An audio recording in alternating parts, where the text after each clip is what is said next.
Do you know the feeling of looking at a relative and realizing they do not see you as human? I learned it the moment my sister tore my passport in half. She dropped it into the toilet bowl like it was garbage. That swirl of water took $6,000 and my Italian anniversary trip with Noah down the drain. My mother just stood there, smiling softly, while my stepfather crossed his arms like I needed to be taught a lesson. My name is Brooklyn Baker, and up until 20 minutes ago, I was a successful compliance officer with an itinerary folder thick enough to kill a spider. I am 34 years old. I have a husband named Noah Jenkins who looks at me like I hung the moon, and I have a career at the Redwood Bay Compliance Bureau that I fought tooth and nail to build. I had a future.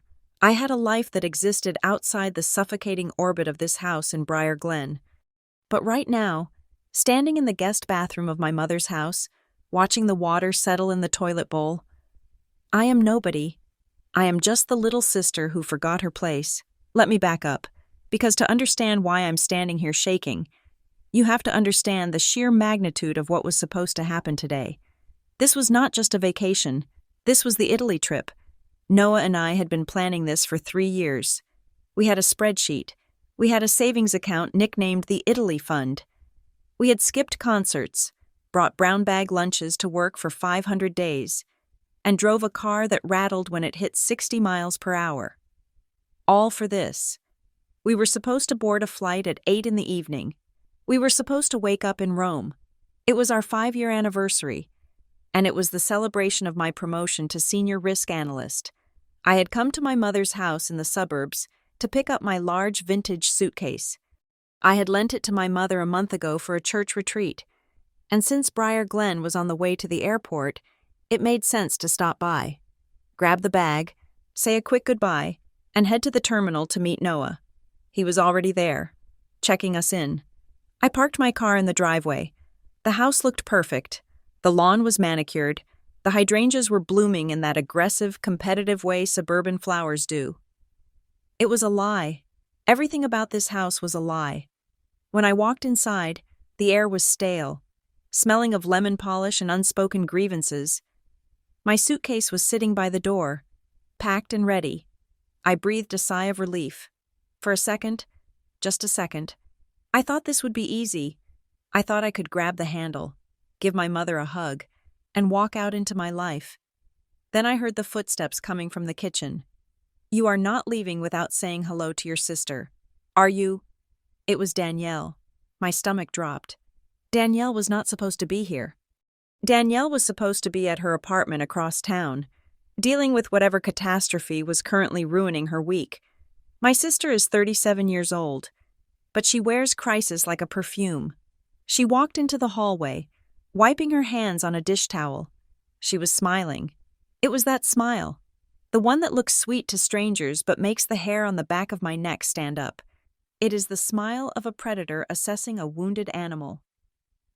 I thought you were busy, I said, my hand instinctively tightening on my purse strap. I really have to run. Danielle, Noah is waiting at the terminal. Our flight is in 4 hours. Noah can wait, Danielle said, her voice light, airy. Family is the priority. Brooklyn, Mom made a roast. We are having a send-off dinner. I looked at my mother, who was standing by the dining room archway. She looked tired. She always looks tired. A permanent state of martyrdom that she wears like a badge of honor. Beside her stood Gavin, my stepfather. He was leaning against the wall, arms crossed, watching me with that familiar look of disdain he reserves for anyone who tries to leave this town. I cannot stay for dinner, I said, trying to keep my voice steady. I have a flight, an international flight. You know this. We discussed this. You always have somewhere better to be, Gavin muttered. It is my anniversary. Gavin, I said, this is not about being better. It is about a plan I have had for 3 years. I reached for the handle of my suitcase. Danielle moved faster than I expected. She stepped between me and the door, blocking my path. She was not physically imposing, but she had a frantic, kinetic energy that took up all the space in the room. You are so selfish, Danielle said. She was not shouting. It was worse. She was whispering, leaning in close. You are going off to drink wine in Tuscany while I am here drowning. Do you know my car broke down again? Do you know the landlord is threatening eviction? But oh no, Queen Brooklyn needs her pasta. I offered to help you with the car last month, I said, my patience fraying. You spent the money on that pyramid scheme coaching course. That is not my fault, Danielle. It was an investment, she snapped. Then, the mask slipped back on. The scary sweetness returned. But that does not matter now. What matters is that I need you. I have a job interview tomorrow, a big one, and I have nobody to watch the kids. Mom is sick. Gavin is busy. I need you to stay. I stared at her. I am going to Italy. Today. Right now. No, Danielle said. You are not? Excuse me. You are not going. She reached out. I did not see it coming. My passport was in my hand, along with my boarding pass, because I had just double-checked them in the car before walking in. It is a nervous habit of mine. I always check. Danielle snatched the blue booklet from my grip. Give it back, I said. My voice was low. Danielle, give it back right now. She held it up, just out of my reach. She was grinning now. You think you can just leave? You think you can just flash your money and your fancy job and leave us behind in the dirt? You are part of this family. Brooklyn, you serve this family. Mom, I yelled, turning to her. Tell her to give me my passport. My mother shifted her weight. She looked at the floor. Brooklyn, honey, your sister is really stressed. Maybe you could reschedule. Just by a few days. Reschedule. I choked out the word. It is a non-refundable trip. It is $6,000. Noah is at the airport. Family first, Gavin said from the wall. He did not move a muscle to help me. I lunged for Danielle. I am not a violent person. I audit risk for a living. I follow rules. But in that moment, I saw red. Danielle sidestepped me and ran into the guest bathroom, slamming the door, but she did not lock it. She wanted me to see. She wanted me to witness this. I pushed the door open just in time to see her standing over the toilet. Don't, I whispered. She held the passport with both hands. Her eyes locked onto mine. There was no anger in her face, only a cold, terrifying satisfaction. She wanted to hurt me. She wanted to see me break. She pulled. Passports are durable. They are made to survive travel, rain, and wear.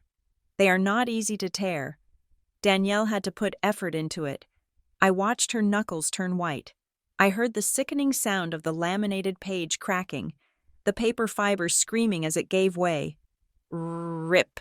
It happened in slow motion. The blue cover split, the pages with my photo, my visa stamps, my identity they separated into two jagged halves. I stood frozen. My brain could not process the violence of the act. It was just paper. But it felt like she was tearing my skin. Oops, Danielle said. She opened her hands. The two halves of my passport fell into the water. They bobbed there for a second. The face of the 34-year-old woman in the photo staring up at me through the distortion of the toilet water. Then, Danielle pushed the silver handle down. Whoosh! The water swirled. It roared. The suction caught the stiff booklet. I watched my name, my citizenship, and my freedom spiral down into the dark pipe. It clogged for a split second, hesitating, and then with a final, choking gurgle, it was gone. $6,000, 3 years of overtime, the gondola ride Noah had booked for Tuesday, the dinner reservation at the place on the cliffside, gone. Flushed like human waste, Danielle dusted her hands off, as if she had just finished a chore. There, she said. Problem solved. Now you have to stay. You can watch the boys while I go to my interview. It is just a few days. Brooklyn, don't look so dramatic. I could not breathe. My chest felt tight, like someone had wrapped a steel band around my ribs and was tightening it with a wrench. I turned around. My mother and Gavin were standing in the hallway, watching. They had seen it. They had seen her destroy federal property. They had seen her destroy my life. I waited for the outrage. I waited for my mother to scream, for Gavin to grab Danielle, for someone to acknowledge that this was insane. My mother let out a small, nervous laugh. "Oh, Danielle, you are so impulsive." That was it.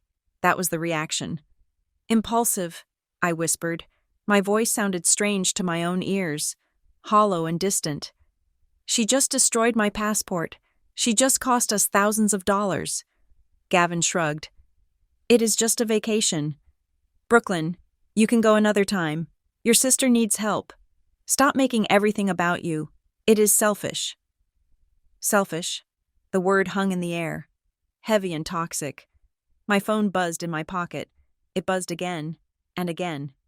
A rhythmic, demanding vibration against my hip. I pulled it out. The screen lit up with a photo of Noah. He was wearing his travel hoodie, the gray one I bought him. The caller ID said, "FaceTime audio." I stared at the screen. I could picture him perfectly. He was probably standing near the gate, holding 2 coffees, checking his watch, wondering why I was not texting him back. He was probably excited. He was probably rehearsing the Italian phrases he had been practicing on Duolingo for 6 months. I could not answer. If I answered, I would scream. If I answered, I would have to tell him that his wife was standing in a bathroom in Briar Glen watching her passport dissolve in the sewer system because her sister decided she needed a babysitter. I let it ring. Danielle walked past me, bumping my shoulder. She walked into the kitchen and picked up my phone from where I had set it down on the counter earlier. She looked at the screen, saw Noah's name, and smirked. She placed the phone flat on the table, screen down, silencing the call. "Here is the deal," Danielle said. She leaned back against the counter, crossing her ankles. She looked relaxed, victorious. "You transfer the money you were going to spend on this stupid trip to me. Consider it a cancellation fee. You transfer it now, and I will help you expedite a new passport next week. Maybe you can catch the tail end of your trip." "You want my vacation money?" I asked. "I need it more than you do," she said simply. "And since you are not going anywhere, it is just sitting there. Don't be greedy." I looked at my mother. Mom busied herself with the placemats on the dining table. "Just help your sister. Brooklyn. She is family. We can have a nice dinner. You can stay the night. Watch the boys tomorrow. And we will sort this out. Don't cause a scene." Don't cause a scene. The room seemed to tilt. The walls of the kitchen, covered in beige wallpaper and generic art, felt like they were closing in. I looked at the front door. The deadbolt was engaged. I looked at Gavin, standing between me and the exit, his arms still crossed, his face a mask of smug authority. They had planned this. Maybe not the flushing of the passport specifically. Danielle was an artist of improvisation, but the trap. They knew I was coming. They knew I had money. They knew I had a deadline. And they knew that if they pushed me hard enough, the old Brooklyn, the one who was trained to be a doormat, would fold. They expected me to cry. They expected me to beg. They expected me to open my banking app, transfer the $6,000 to Danielle's account just to make the yelling stop, and then spend the next week changing diapers while Noah sat alone in Rome. I looked at the bathroom door. The sound of the toilet tank refilling was the only noise in the house. Hiss. It sounded like a snake. I realized then that this was not a house. I had grown up thinking this was a home, a bit dysfunctional maybe, but a home. I was wrong. This was a harvesting facility, and I was the crop. They did not see a daughter or a sister. They saw a resource. They saw an ATM with a pulse. They saw a servant who had gotten uppity enough to think she deserved a week in Italy. The realization hit me harder than the sight of the torn passport. It was a cold, clarifying wash of truth. I looked at Danielle. She was checking her fingernails. I looked at Gavin. He was watching me with bored indifference. I looked at my mother. She was avoiding my eyes. This is a cage, I thought, and they just locked the door from the inside. But they forgot one thing. They forgot what I do for a living. I do not just sign papers. I hunt down discrepancies. I find the rot in the system, and I cut it out. I deal with fraud, with embezzlement, with people who think they are smarter than the rules. I took a deep breath. The air still smelled like lemon polish. But now, underneath it, I could smell the rot. "Okay," I said. My voice was steady. It surprised even me. Danielle looked up, her eyes bright with triumph. Okay, you will transfer it. I need to go to the bathroom first, I said, to wash my face. I am upset. Of course you are, Danielle cooed. Take a minute, then come out and we will do the transfer. Mom made pot roast. I walked back into the bathroom. I did not look at the toilet. I looked at the mirror. The woman staring back at me was pale, her eyes wide, but her jaw was set. I was not going to Italy today. That dream was dead. It died in the plumbing of this house. But if they wanted me to stay, I would stay. I turned on the faucet to drown out the sound of my movement. I was not going to transfer a dime. I was going to burn this whole house down. Figuratively speaking, I was going to find every skeleton in every closet they had.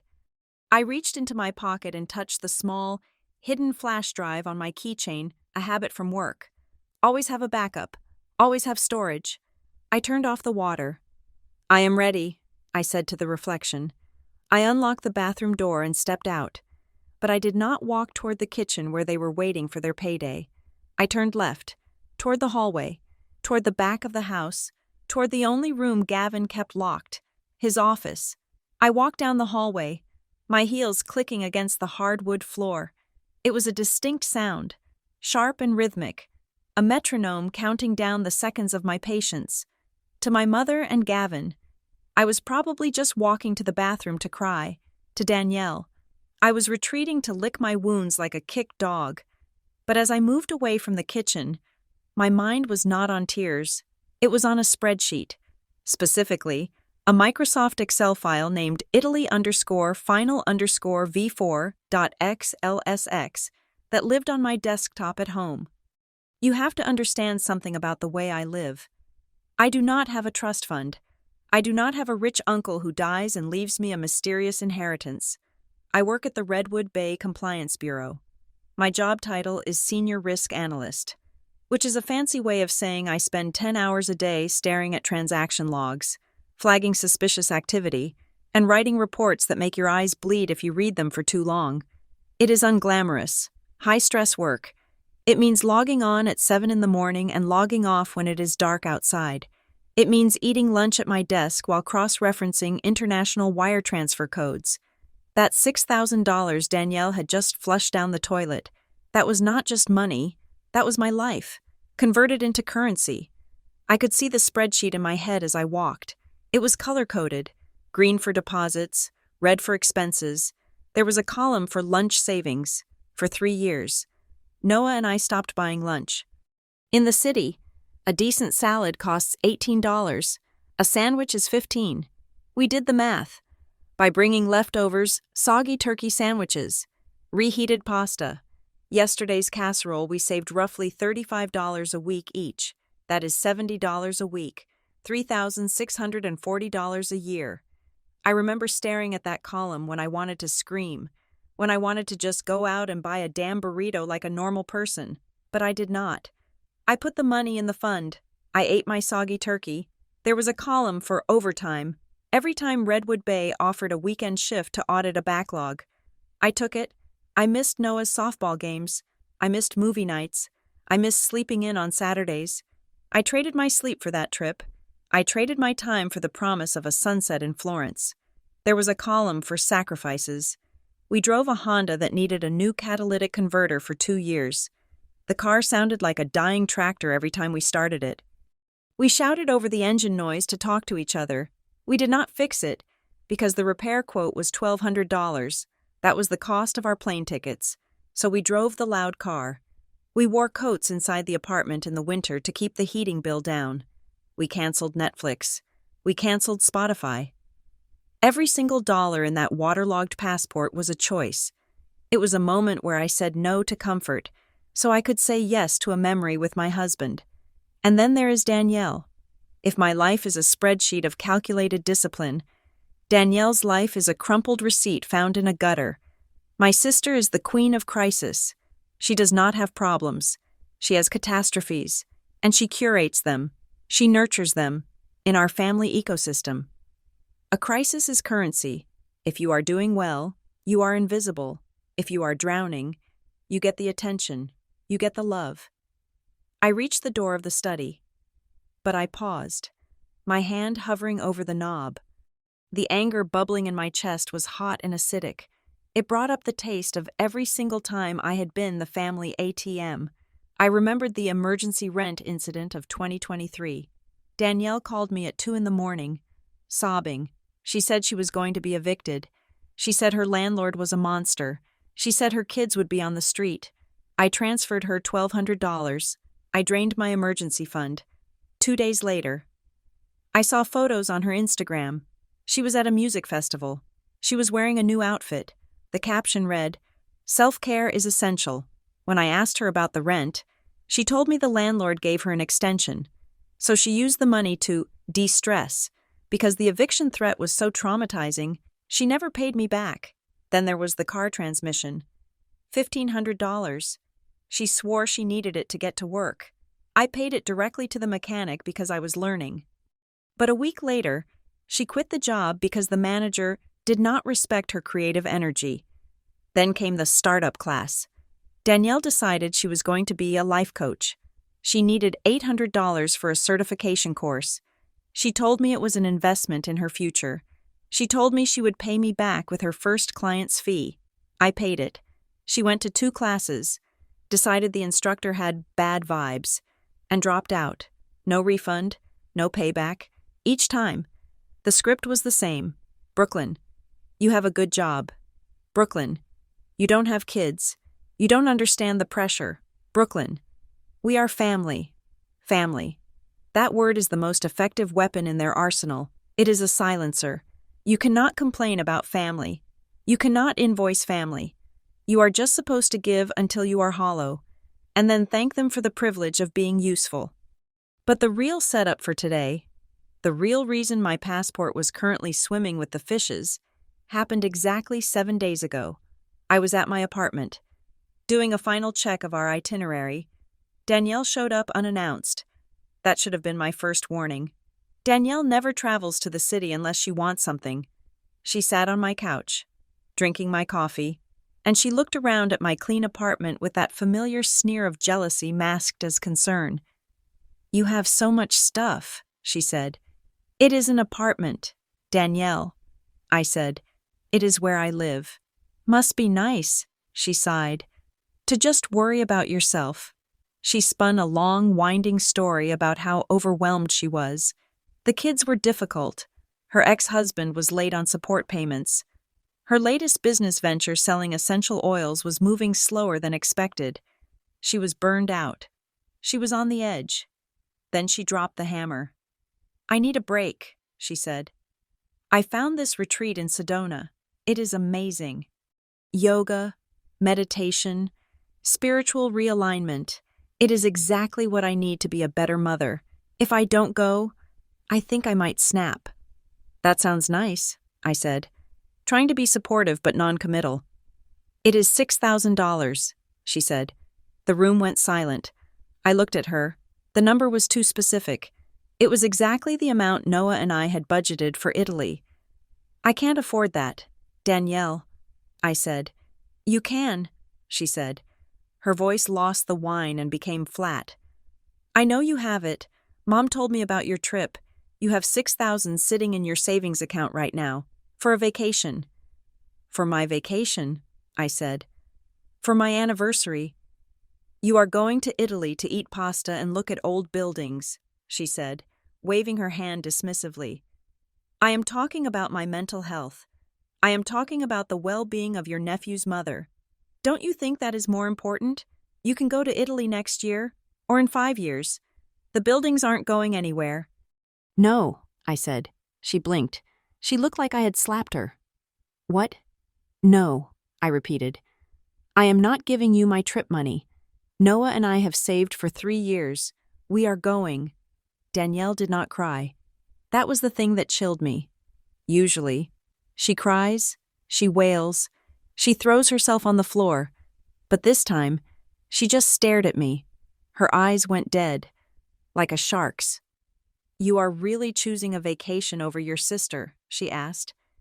"I am choosing my boundaries over your lack of planning." I said, "It was harsh. I knew it was harsh, but I was tired." She stood up. She smoothed her shirt. "Wow," she said. "Okay, I see how it is.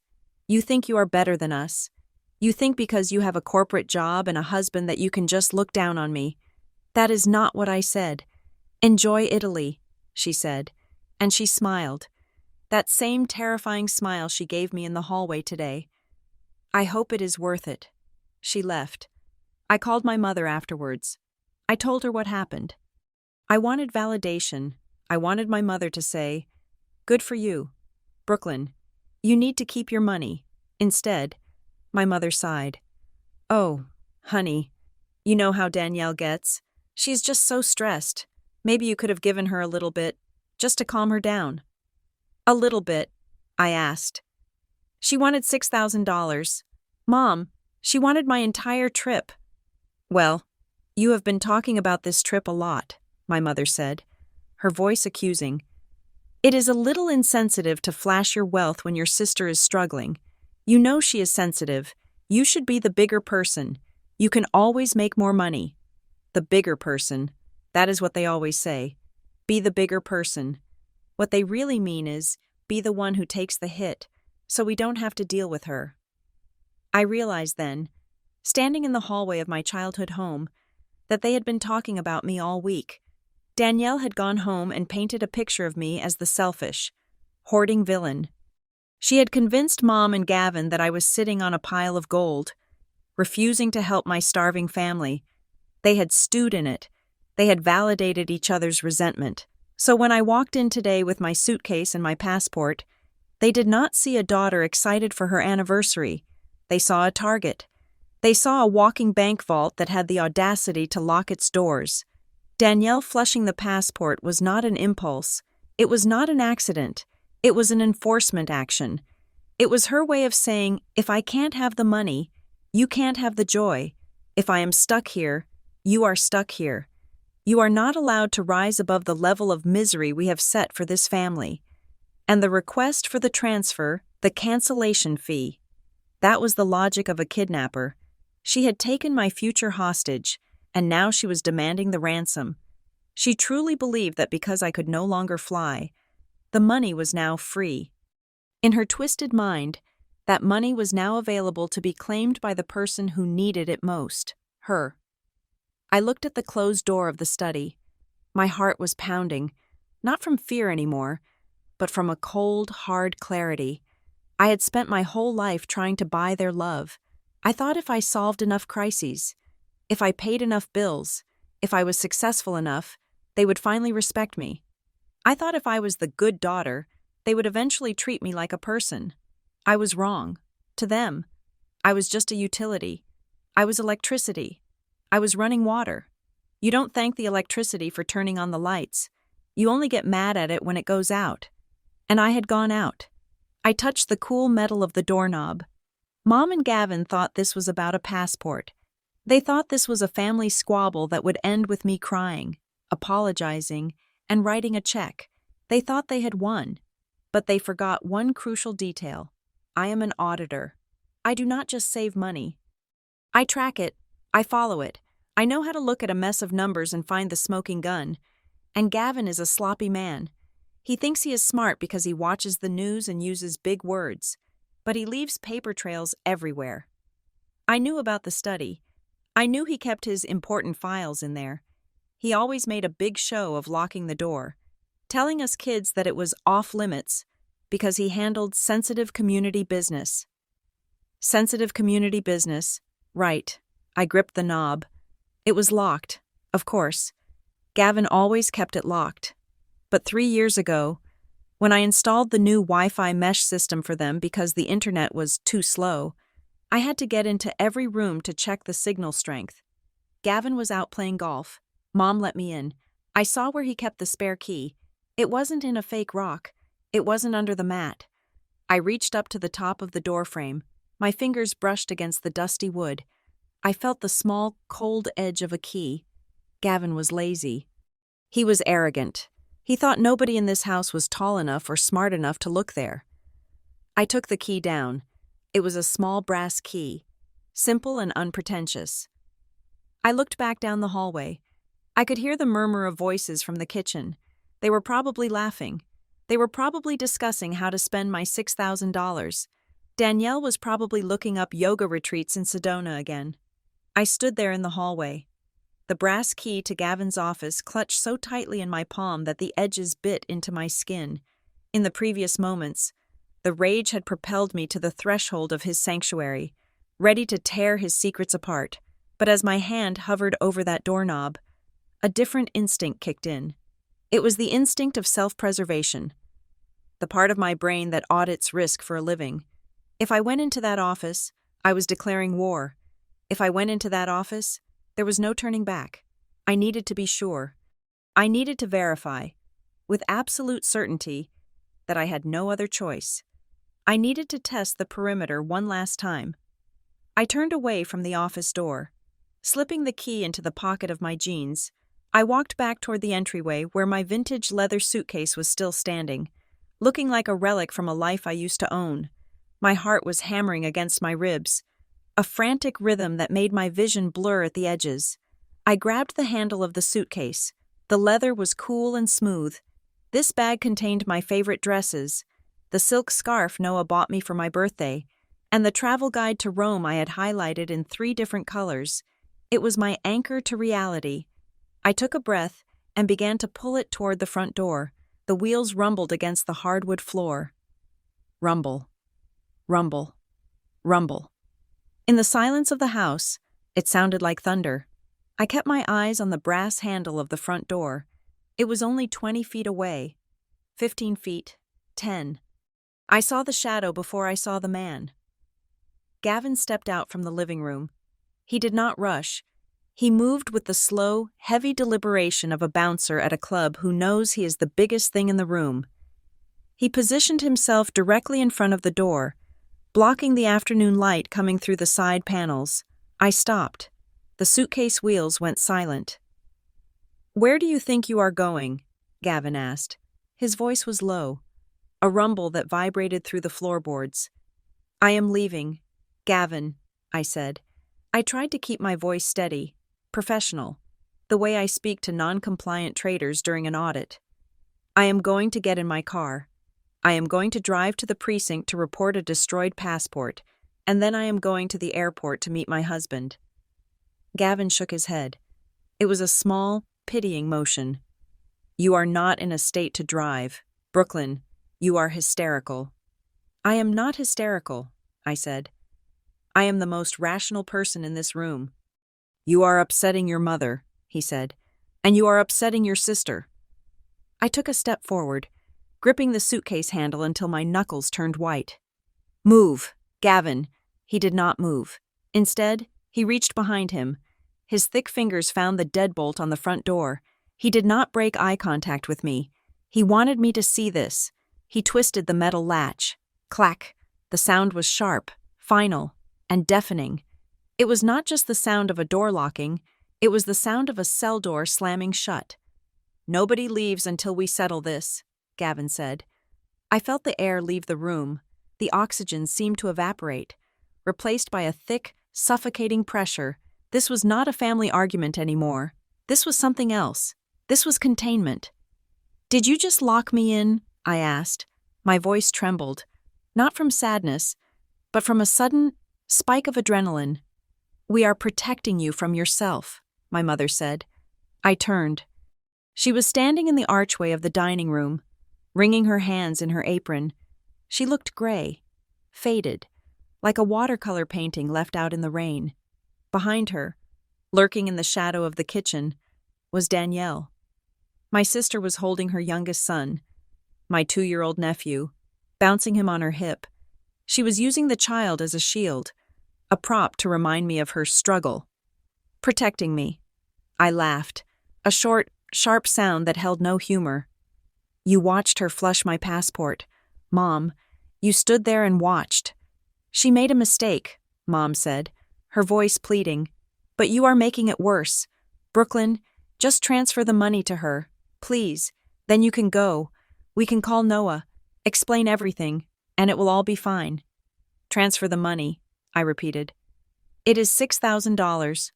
Brooklyn, Danielle called out from behind Mom. Her voice was syrupy sweet. You make that in 2 weeks, don't be stingy. Think of it as a donation to your nephews. Don't you love them? I looked at them. I looked at the 3 people who shared my DNA or my legal name. I looked at the furniture I had grown up with, the family photos on the wall where we were all smiling, pretending to be normal. Is this help? I asked, my voice cutting through the room like a razor. Or is this extortion? The word hung in the air. Extortion. The house went silent.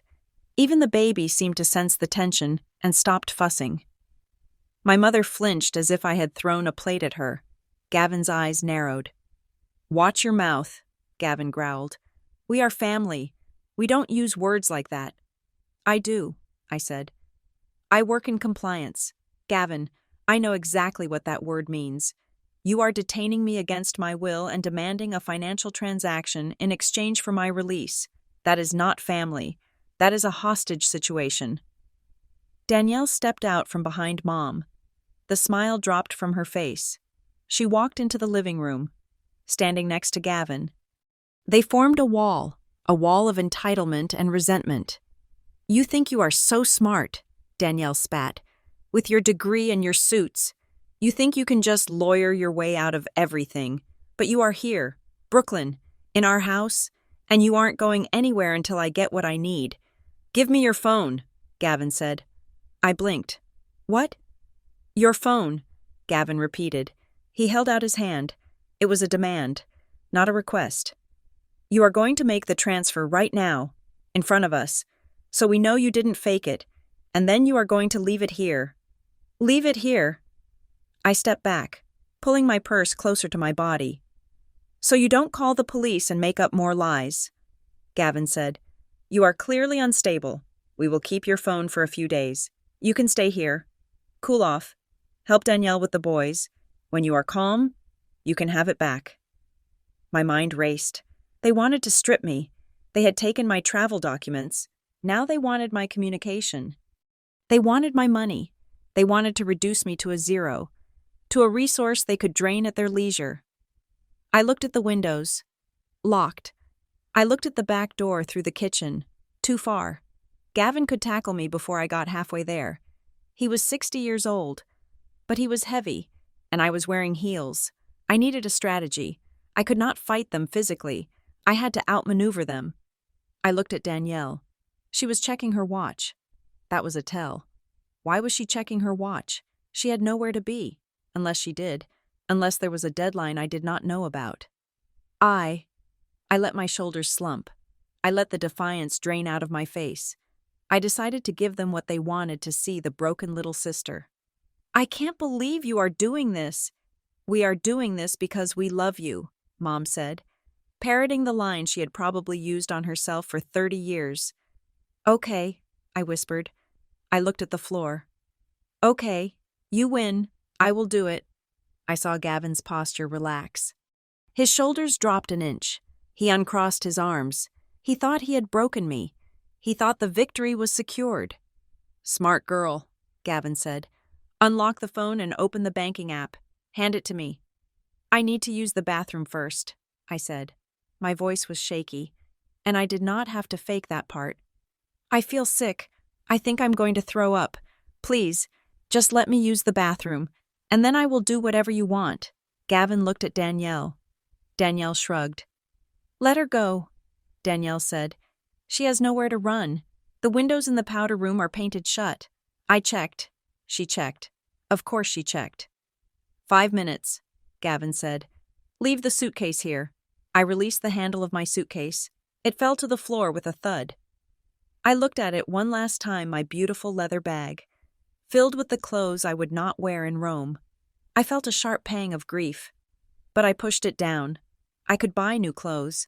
I could not buy a new life if I stayed here. Thank you, I said meekly. I turned and walked toward the hallway. I moved slowly at first, dragging my feet like a defeated child. I heard Gavin grunt in satisfaction. I heard my mother exhale a long, shaky breath. See, Danielle whispered to them. I told you she would fold. She always folds. I reached the corner of the hallway, out of their direct line of sight. As soon as I was around the bend, I changed. The slump in my shoulders vanished. The tears in my eyes evaporated. My muscles coiled like springs. I did not go to the bathroom. I took a sharp left. I kicked off my heels. They hit the carpet silently. I needed speed. I needed silence. I ran. I sprinted down the short corridor toward the back of the house, toward the study.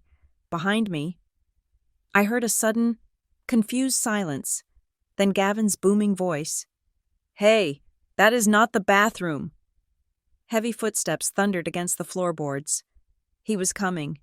He was fast for a big man. I reached the study door. My hand dove into my pocket and fished out the brass key. My fingers were slippery with sweat. "Don't drop it. Do not drop it." I jammed the key into the lock. "Brooklyn!" Gavin roared. He was close. I could hear his breathing. I twisted the key.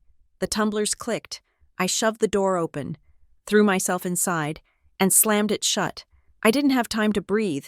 I grabbed the deadbolt on the inside of the study door, a heavy-duty lock Gavin had installed to keep his valuables safe, and twisted it hard. Thud. The lock engaged exactly 1 second before a heavy body slammed into the wood from the other side. The door shuddered in its frame. Dust motes danced in the beam of sunlight cutting across the room. "Open this door!" Gavin screamed, pounding on the wood with his fist. "Open it right now, you ungrateful brat!" I backed away, my chest heaving, my lungs burning. I was trembling, but I was smiling, a wild, terrifying smile. I looked around the room. Walls lined with filing cabinets, a large mahogany desk, a computer humming in the corner. This was not a prison. This was an armory, and I was the only one with the ammunition. "No," I said to the door, though he could probably hear me through the wood. "I don't think I will." I walked over to the desk. I could hear my mother crying in the hallway now, and Danielle screaming something about me being crazy. Let them scream. I sat down in Gavin's leather executive chair. It creaked under my weight. I reached out and touched the mouse. The computer screen woke up. It asked for a password. I looked at the framed photo on the desk. It was a picture of Gavin and his prize-winning golden retriever, a dog named Buster that died 10 years ago. Gavin loved that dog more than he loved any human being. I typed in Buster 1995. Access granted. The desktop icons flickered into view. I looked at the door, which was still shaking under Gavin's blows.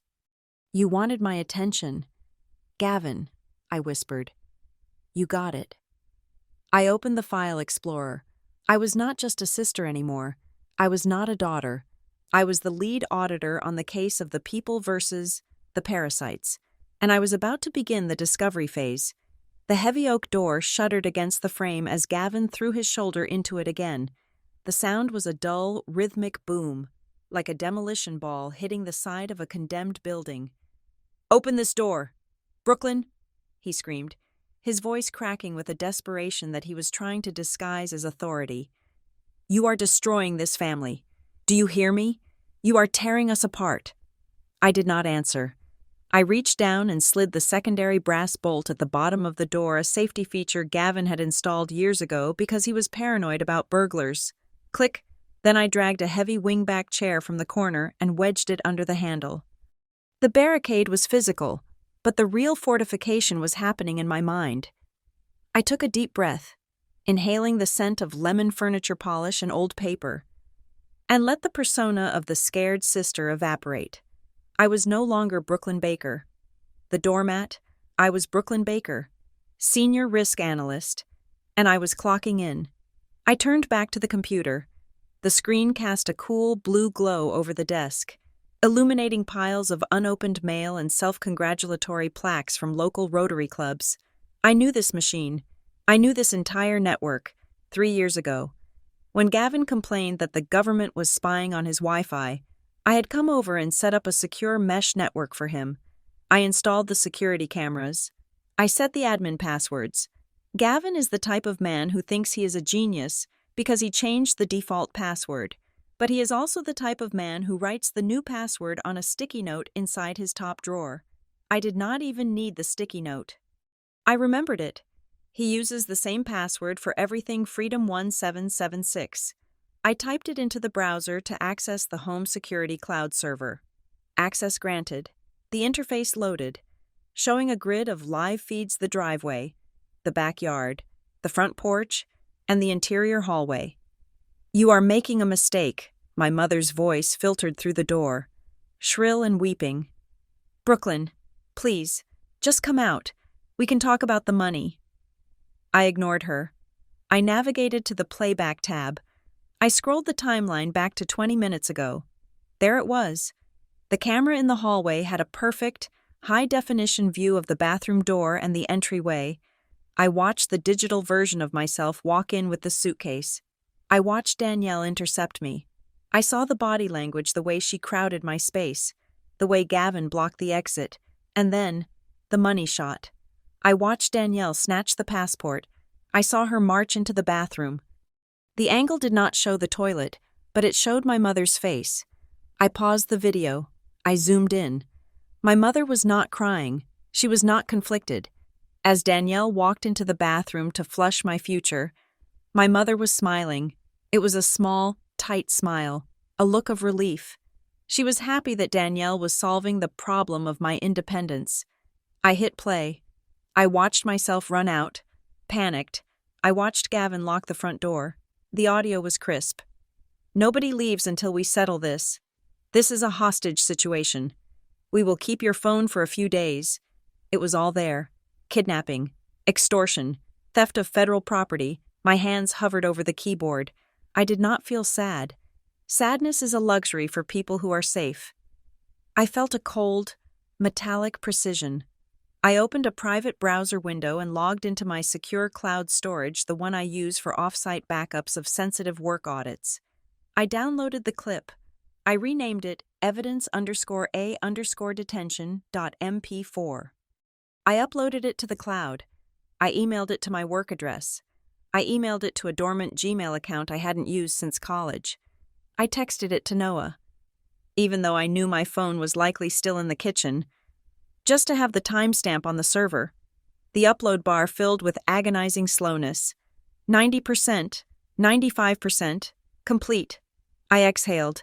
The evidence was safe, even if they broke down the door and smashed this computer. The truth was already sitting on a server in Virginia, but I was not done. The auditor in me knew that the passport was just the symptom. The disease was somewhere else. I minimized the camera feed and opened the File Explorer. I went straight to the folder labeled Finances. Gavin liked to pretend he was a philanthropist. He ran a small community organization called the Briar Glen Heritage Fund. He was always bragging about it at Thanksgiving, talking about how he raised money to fix up local parks and help veterans. He used it as a shield against criticism.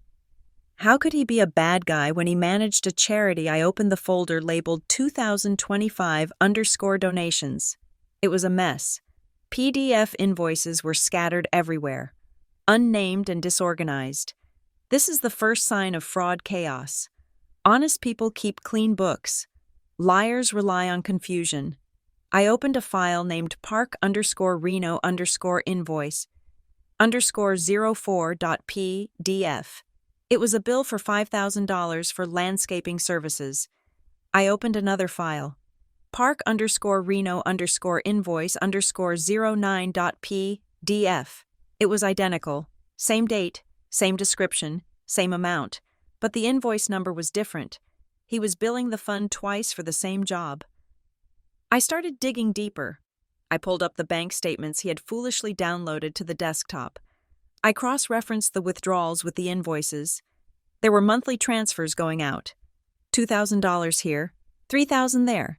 They were labeled consulting fees or administrative support. I traced the recipient account. It was an LLC called Phoenix Solutions. I frowned. I had never heard of Phoenix Solutions. I opened a web browser and searched the state business registry. It is public record. Something Gavin apparently forgot. I typed in Phoenix Solutions LLC. The search result popped up in 3 seconds. Registered agent Danielle Baker. Address 442 Maple Drive. My breath hitched. 442 Maple Drive was Danielle's apartment. I sat back in the chair, the leather creaking. The charity was a funnel. Gavin was soliciting donations from neighbors, local businesses, maybe even government grants. And he was funneling the money directly to Danielle under the guise of consulting. That explained why Danielle never had a steady job but always had new clothes. That explained why Gavin was so protective of her. They were partners. She was his launderer. Outside the door, the pounding had stopped. It was replaced by a low, urgent murmuring. They were planning something. They realized I was too quiet. I worked faster. My eyes scanned the screen, looking for the smoking gun. This embezzlement was bad. Sure. But it did not explain why they were so desperate to keep me here today. If they just wanted money, they could have kept scamming the Heritage Fund. Why risk a felony by holding me hostage? I opened a subfolder titled Pending_Approvals. Inside, there was a single PDF file. It was named NJ_loan_guarantee_final.pdf. NJ, Noah Jenkins. My stomach turned over. My hands shook as I double-clicked the file. It was a loan application for a small business line of credit. $150,000. The applicant was Phoenix Solutions, but a shell company with no assets cannot get a loan that big. They need a guarantor. They need someone with a high credit score, a steady six-figure income, and a solid asset history to co-sign. I scrolled down to the signature page. There, at the bottom, was a signature. Noah Jenkins. It was a good forgery. It had the loop on the J that Noah does, but it was too shaky. It looked like someone had traced it from a Christmas card. I looked at the date next to the signature. January 12th, 2026. That was last Tuesday. Noah was in Chicago for a conference last Tuesday. He was nowhere near Briar Glen. I read the fine print. This was not just a loan application. This was a spousal consent and guarantee form. It listed me, Brooklyn Baker, as the secondary guarantor, and then I saw it, the section at the bottom, notary requirement. Physical presence or biometric digital verification required for final disbursement. The pieces slammed together in my mind with the force of a car crash. They had forged Noah's signature to get the loan approved tentatively. But to get the cash, the $150,000 that was probably going to pay off Gavin's gambling debts or Danielle's newest disaster, they needed the secondary guarantor. They needed me. And because it was a high-value loan, the bank required verification. They needed me to log in from a trusted IP address, or maybe even answer a verification call, or physically sign a notary book that Gavin had probably bribed someone to bring over later today. That was why Danielle tore the passport. It was not about babysitting. It was not about jealousy. They needed me to be stuck in the United States, stuck in this house, so they could force me to validate this fraudulent loan. If I got on that plane to Italy, the IP address would flag the transaction. If I was in the air, I could not answer the verification call. The loan would expire. The house of cards would fall. The passport was just a physical barrier to keep the digital asset me in range. I felt a wave of nausea so strong I almost gagged. They were not just stealing my vacation money. They were trying to saddle Noah and me with $150,000 of debt. They were going to ruin our credit, destroy our financial future, and potentially land us in jail for bank fraud when the shell company inevitably defaulted. Brooklyn. Gavin's voice came through the door again, but this time it was different. It was smoother. He was trying the good cop routine. Honey, listen, I am sorry I yelled. Danielle is sorry. We just want to talk. We ordered pizza. Just come out. Give me the phone. And we can figure this out. Pizza. He was offering me pizza while he tried to frame my husband for federal wire fraud. I looked at the screen. I had the video of the assault. I had the proof of the embezzlement. And now, I had the proof of the identity theft. I clicked Save As. I saved the forged loan document. I uploaded it to the cloud folder. Then, I did something else. I opened my email client and composed a new message. To fraud_alert@firstnationalbank.com. CC Noah.Jenkins@email. Com and his lawyer's personal email, which I had saved for emergencies. Subject urgent identity theft and hostage situation. Account redacted. I typed furiously, "To whom it may concern. My name is Brooklyn Baker. I am currently being held against my will at 124 Oak Street, Briar Glen. My passport has been destroyed to prevent me from leaving the country. Attached is evidence of a fraudulent loan application submitted under the name of my husband, Noah Jenkins, without his consent or knowledge. The signature is a forgery. The business, Phoenix Solutions, is a shell company used for embezzlement. Do not disperse these funds. Freezing all assets immediately is requested. I am contacting law enforcement." I attached the files. My finger hovered over the send button. This was it. Once I clicked this, there was no going back. I was not just reporting a crime. I was nuking my family. I was sending my sister to prison. I was sending my mother's husband to prison. I was likely ensuring that my mother would lose her home. I hesitated for a fraction of a second. I thought about the Christmas mornings. I thought about the time Danielle braided my hair when I was 6. I thought about the way my mother used to make soup when I was sick. Then I looked at the surveillance footage again. I looked at my mother's smile as my passport swirled in the toilet water. They did not love me. They loved what I could provide. They were parasites, and I was the host, and if I did not cut them off, they would kill me. "I hope the pizza is good.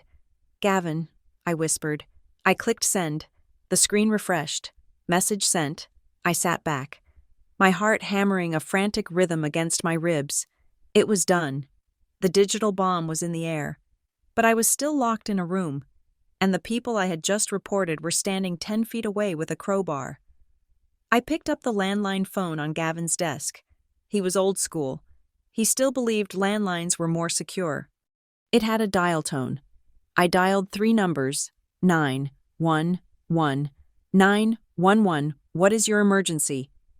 "My name is Brooklyn Baker," I said, my voice clear and cold. "I am at 124 Oak Street. I am being held hostage by my family. There has been a theft of federal property, and I have evidence of a major financial fraud ring operating out of this residence. I am in immediate danger. We are dispatching officers now. Ma'am, stay on the line." I looked at the door. The handle jiggled. "Brooklyn," Gavin called out. "Who are you talking to?" I did not answer. I just watched the upload bar on my cloud storage finish syncing the final file. 100%. I was ready. The silence that followed my call to emergency services was heavier than the pounding that had preceded it. For the last 10 minutes, the oak door had been shuddering under the weight of Gavin's shoulder, a rhythmic, violent drumbeat that vibrated through the floorboards and up into the soles of my feet. But now, it had stopped. The sudden quiet was not peaceful. It was tactical. I sat in the leather executive chair, my chest rising and falling in shallow, controlled breaths. The phone receiver was still pressed to my ear. The dispatcher's voice, a tinny, grounding presence on the other end, telling me to stay on the line and keep the door locked. I did not need her advice on the lock. I had engaged the deadbolt, the handle lock, and the floor bolt. I was not leaving this room until men with badges and guns escorted me out. Then, the doorknob jiggled, gently this time. "Brooklyn." It was Gavin. His voice had undergone a miraculous transformation. The animalistic growl from moments ago was gone, replaced by the smooth, paternal baritone he used when he was trying to sell a raffle ticket or charm a neighbor. It was the voice of the reasonable man, the patriarch, who was just trying to keep the peace. "Honey, open the door," Gavin said. "We are being silly. Everyone is emotional. Let's just take a breath. I ordered the pizza. It will be here in 20 minutes. Pepperoni, your favorite." He was offering me cured meat while he was actively trying to frame my husband for a felony. The audacity was almost impressive. "I am not hungry, Gavin," I said. My voice was flat, projecting just enough to be heard through the wood, but lacking any tremor of fear. "Brooklyn, please," my mother's voice joined in. She sounded closer to the wood, likely leaning her forehead against it. She was crying. that soft, weeping sound that had controlled my actions for 3 decades. Don't do this. Don't make a scene that we can't fix. If you call anyone, if you involve outsiders, it is irreversible. You know that, right? You destroy this family, and there is no coming back. I looked at the computer screen. The upload bar for the evidence folder was green and complete. Irreversible. That was her greatest fear. Not that her husband was a thief, or that her daughter was a criminal, or that she was an accomplice. Her fear was that the image would shatter. She was terrified of the moment when the curtains were pulled back and the neighbors saw the rot inside the house. It was irreversible when Danielle flushed my passport. "Mom," I said. "It was irreversible when Gavin locked the front door." "We were just trying to help," Mom wailed. "Danielle needs this loan. She needs a start. Why can't you just support her, just this once?" "Just this once," I repeated to myself. It was never just once. It was a lifetime of onces. I turned my attention back to the monitor. I had sent the initial blast to the bank's fraud department, but I needed to be surgical now. I needed to make sure that when the police arrived, the narrative was already written in stone. I could not let this become a he said, she said domestic dispute. I needed to arm my allies. I opened a new email draft. This one was not to a faceless department. It was to Mark Reynolds. Mark was Noah's best friend from college. He was a corporate litigator in Chicago, a shark in a $3,000 suit who lived for destroying people who signed things they should not have signed. Noah had mentioned him jokingly years ago. "If I ever get arrested, call Mark." I was not laughing now. Subject urgent. Felony fraud. False imprisonment.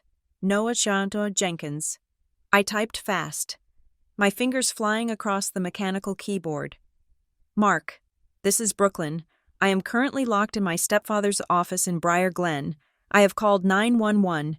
Gavin and Danielle have forged Noah's signature on a $150,000 loan application for a shell company. They have destroyed my passport to keep me from leaving the country so they can force a biometric verification.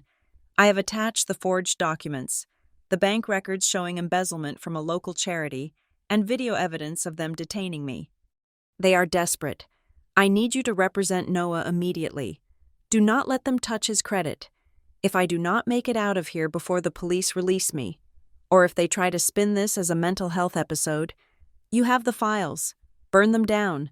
Mark, I dragged the folder labeled evidence_master into the attachment box. As the file attached, I noticed something on Gavin's desktop that I had missed in my initial sweep. It was an Outlook calendar widget in the corner of the screen, displaying the daily schedule. The entry for today, Monday, January 19th, was highlighted in red. 7 o'clock in the evening, mobile notary. P.S. Loan docs. Urgent.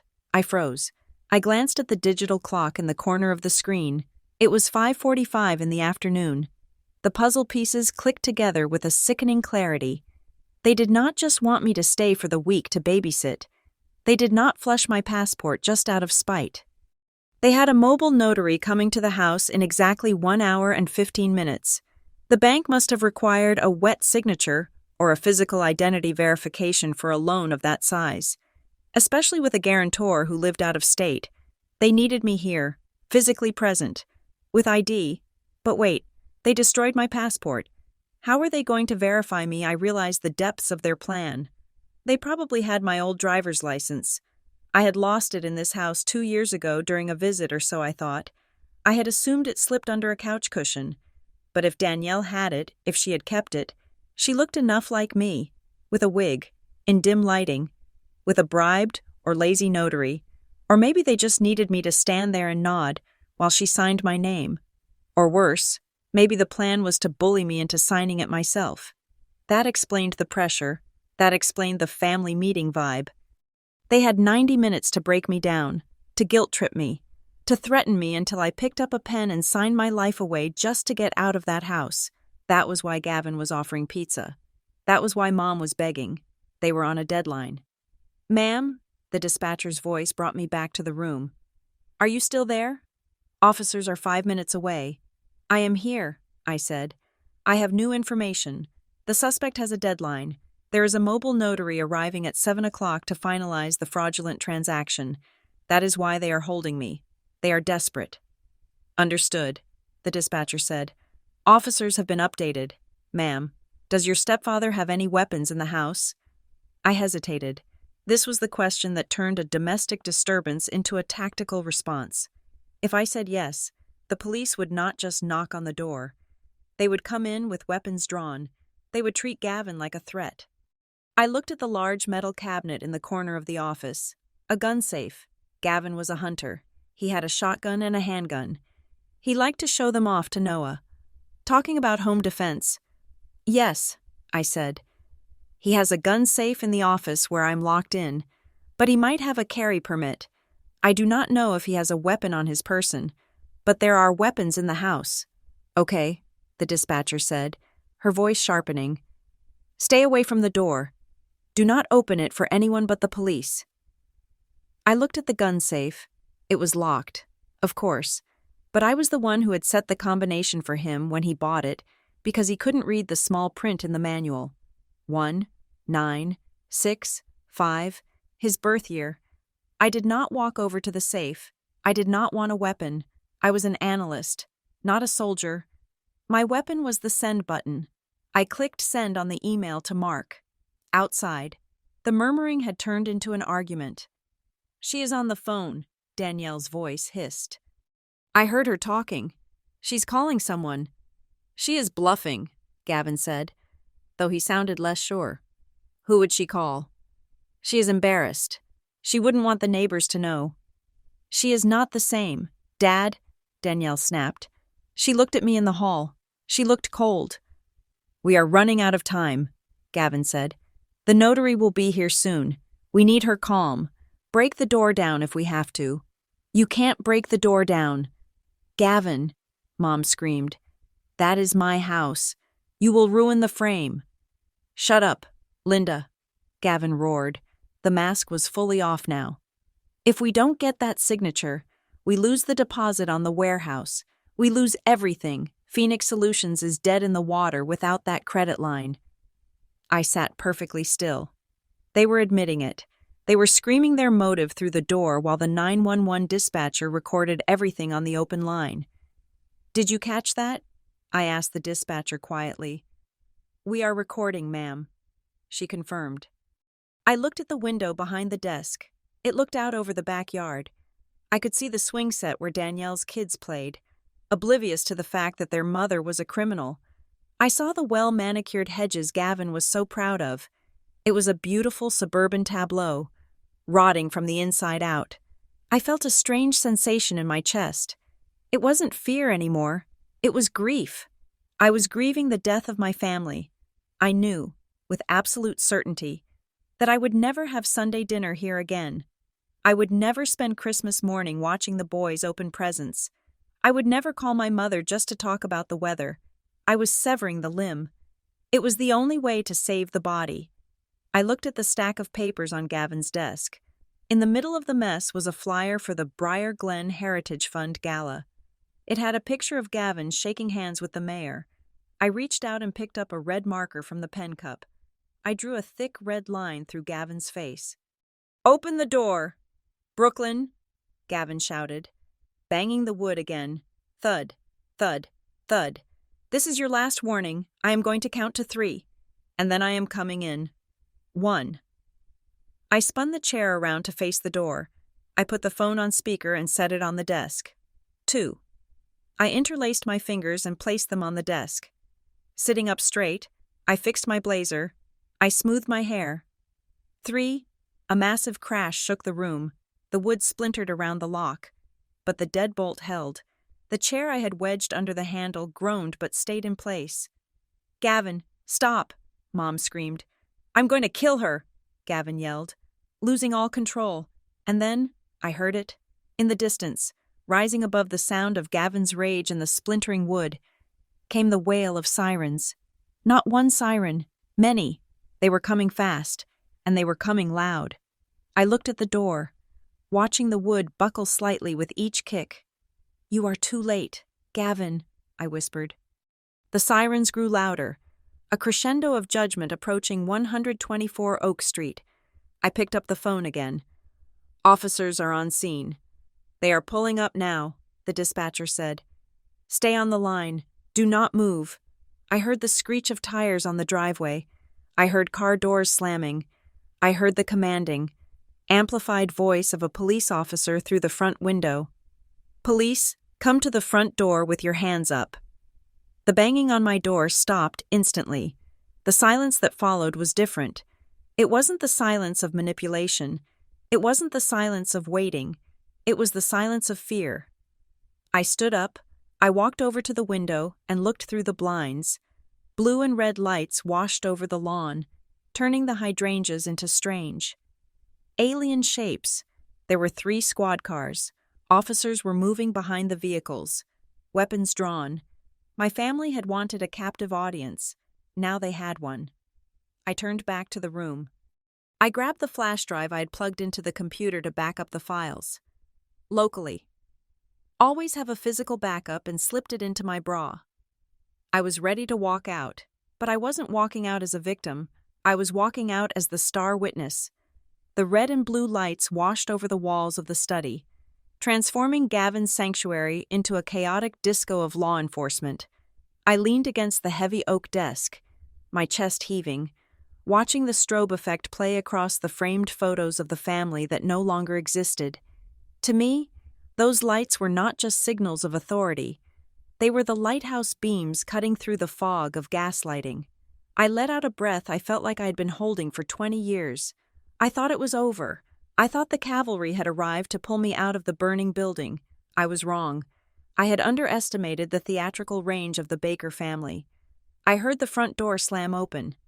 Heavy boots thudded against the hardwood floor, the unmistakable, authoritative stomp of police officers entering a potentially volatile scene. "Police department, call out," a voice boomed from the hallway. "In here, please, in here." That was Danielle, but the voice was not the venomous, calculated whisper she had used to demand my money 10 minutes ago. It was high, shrill, and trembling with a panic that sounded terrifyingly authentic. I reached for the barricade I had set up, the wingback chair wedged under the handle, and started to pull it away. I wanted to show them I was cooperating. I wanted to walk out with my hands up and tell them about the loan fraud. But before I could move the chair more than an inch, the door exploded inward. Gavin had kicked it. The wood around the lock finally gave way. Splintering with a dry crack, the door swung open, hitting the chair and bouncing back slightly. I stepped back, raising my hands. "I am the one who called. I am Brooklyn Baker." But I was not the first person the officers saw. Danielle rushed into the room ahead of them. She looked like she had just survived a brawl. Her hair, which had been perfectly styled in a messy bun earlier, was now wild and matted to her forehead with sweat. Her blouse was pulled off one shoulder. The fabric stretched as if someone had grabbed her. She was hyperventilating, clutching her chest. "She has a knife," Danielle screamed, pointing a shaking finger at me. "She lost it. She tried to stab me." My jaw dropped. "What? No." 2 uniformed officers burst into the room behind her. They were large men, tense, their hands resting on their holsters.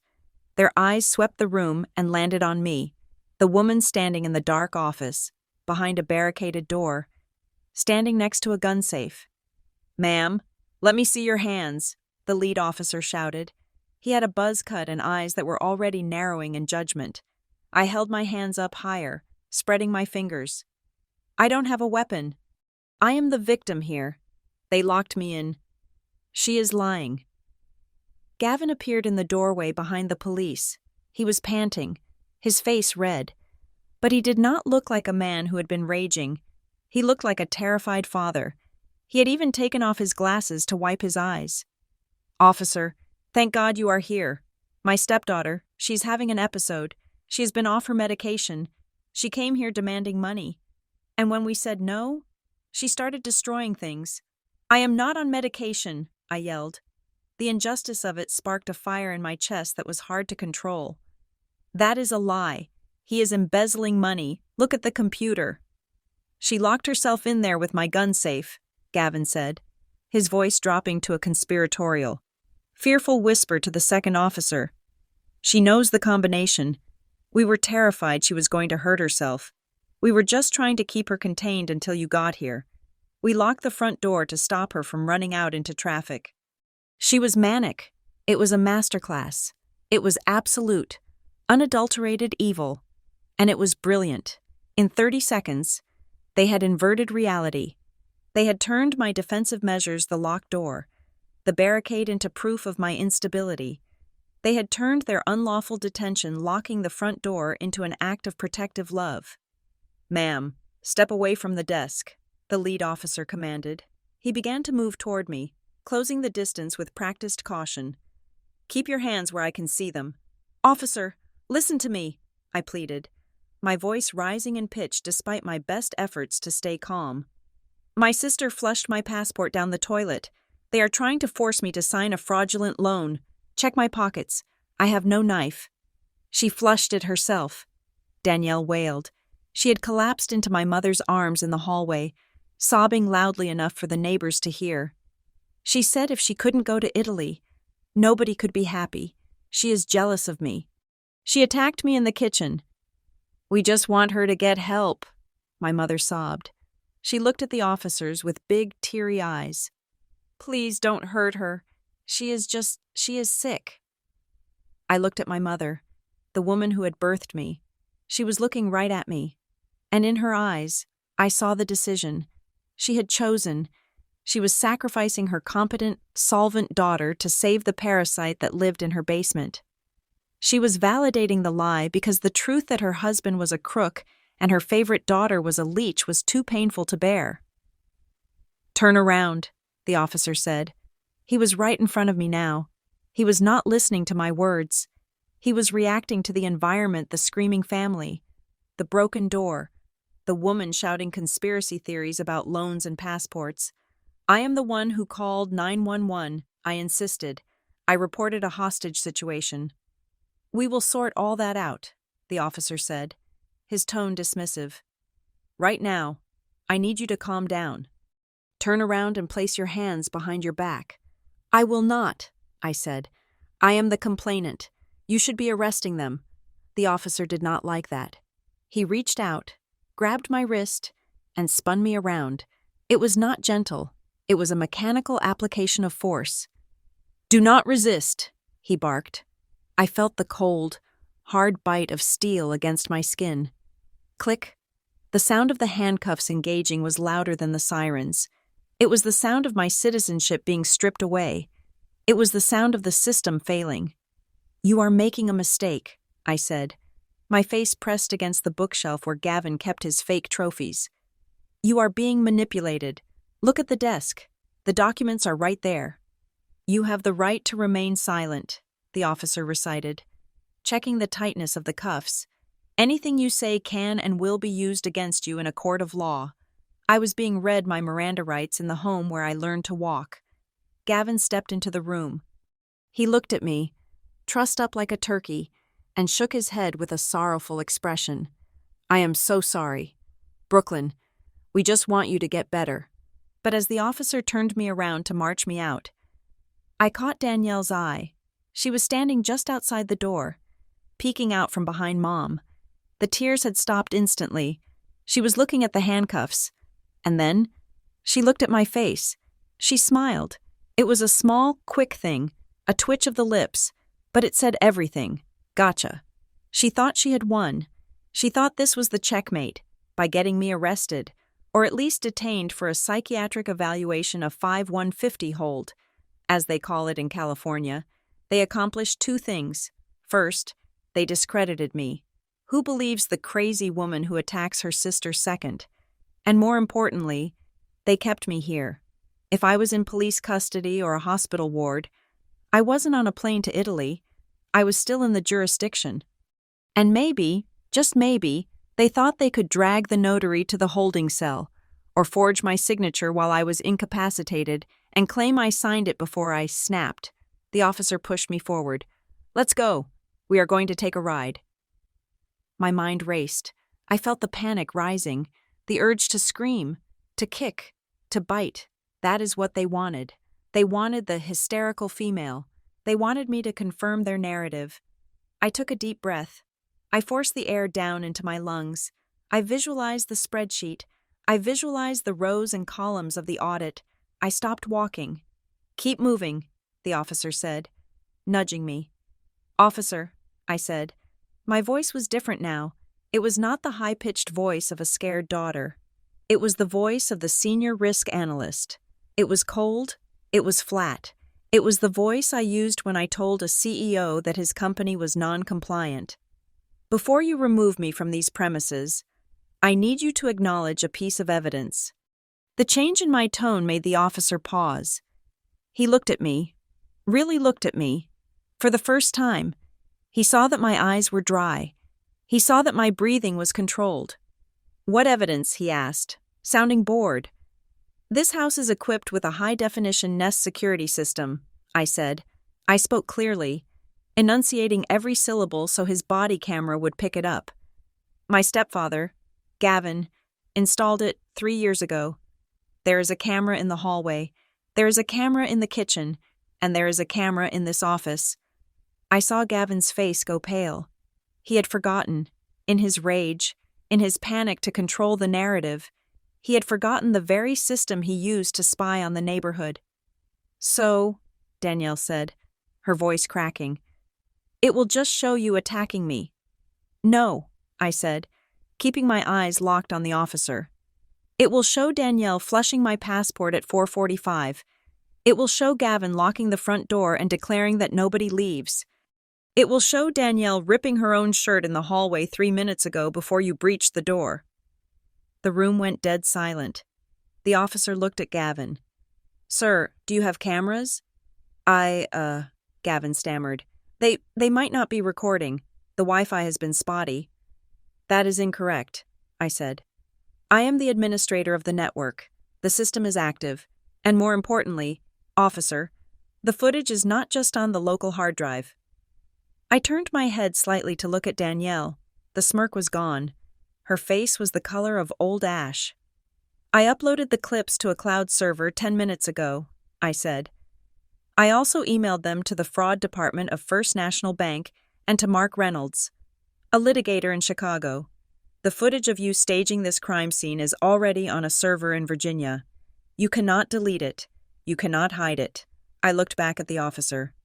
"So," I said, "you can arrest me, you can put me in the car, but by the time we get to the station, my lawyer will have sent that video to your captain, and you will be the one explaining why you arrested the whistleblower instead of the bank robbers." The officer's grip on my arm loosened slightly. He looked at Gavin. He looked at the victim, Danielle, who was now nervously pulling her torn blouse back up, her injuries looking suddenly less convincing. "Is that true?" the officer asked Gavin. "Do you have cameras?" Gavin opened his mouth, but no sound came out. He looked at the computer screen on his desk, the one I had left on, the one where the browser was still open to the cloud upload page. "Check the computer," I said. "The mouse is right there." The second officer, the one who had been guarding the door, stepped forward. He walked to the desk. He looked at the monitor. "Sarge," he said quietly, "you might want to look at this." I felt the cold steel of the handcuffs digging into my wrists, but for the first time all day, I did not feel trapped. I felt the distinct, satisfying click of a trap snapping shut on the leg of the predator.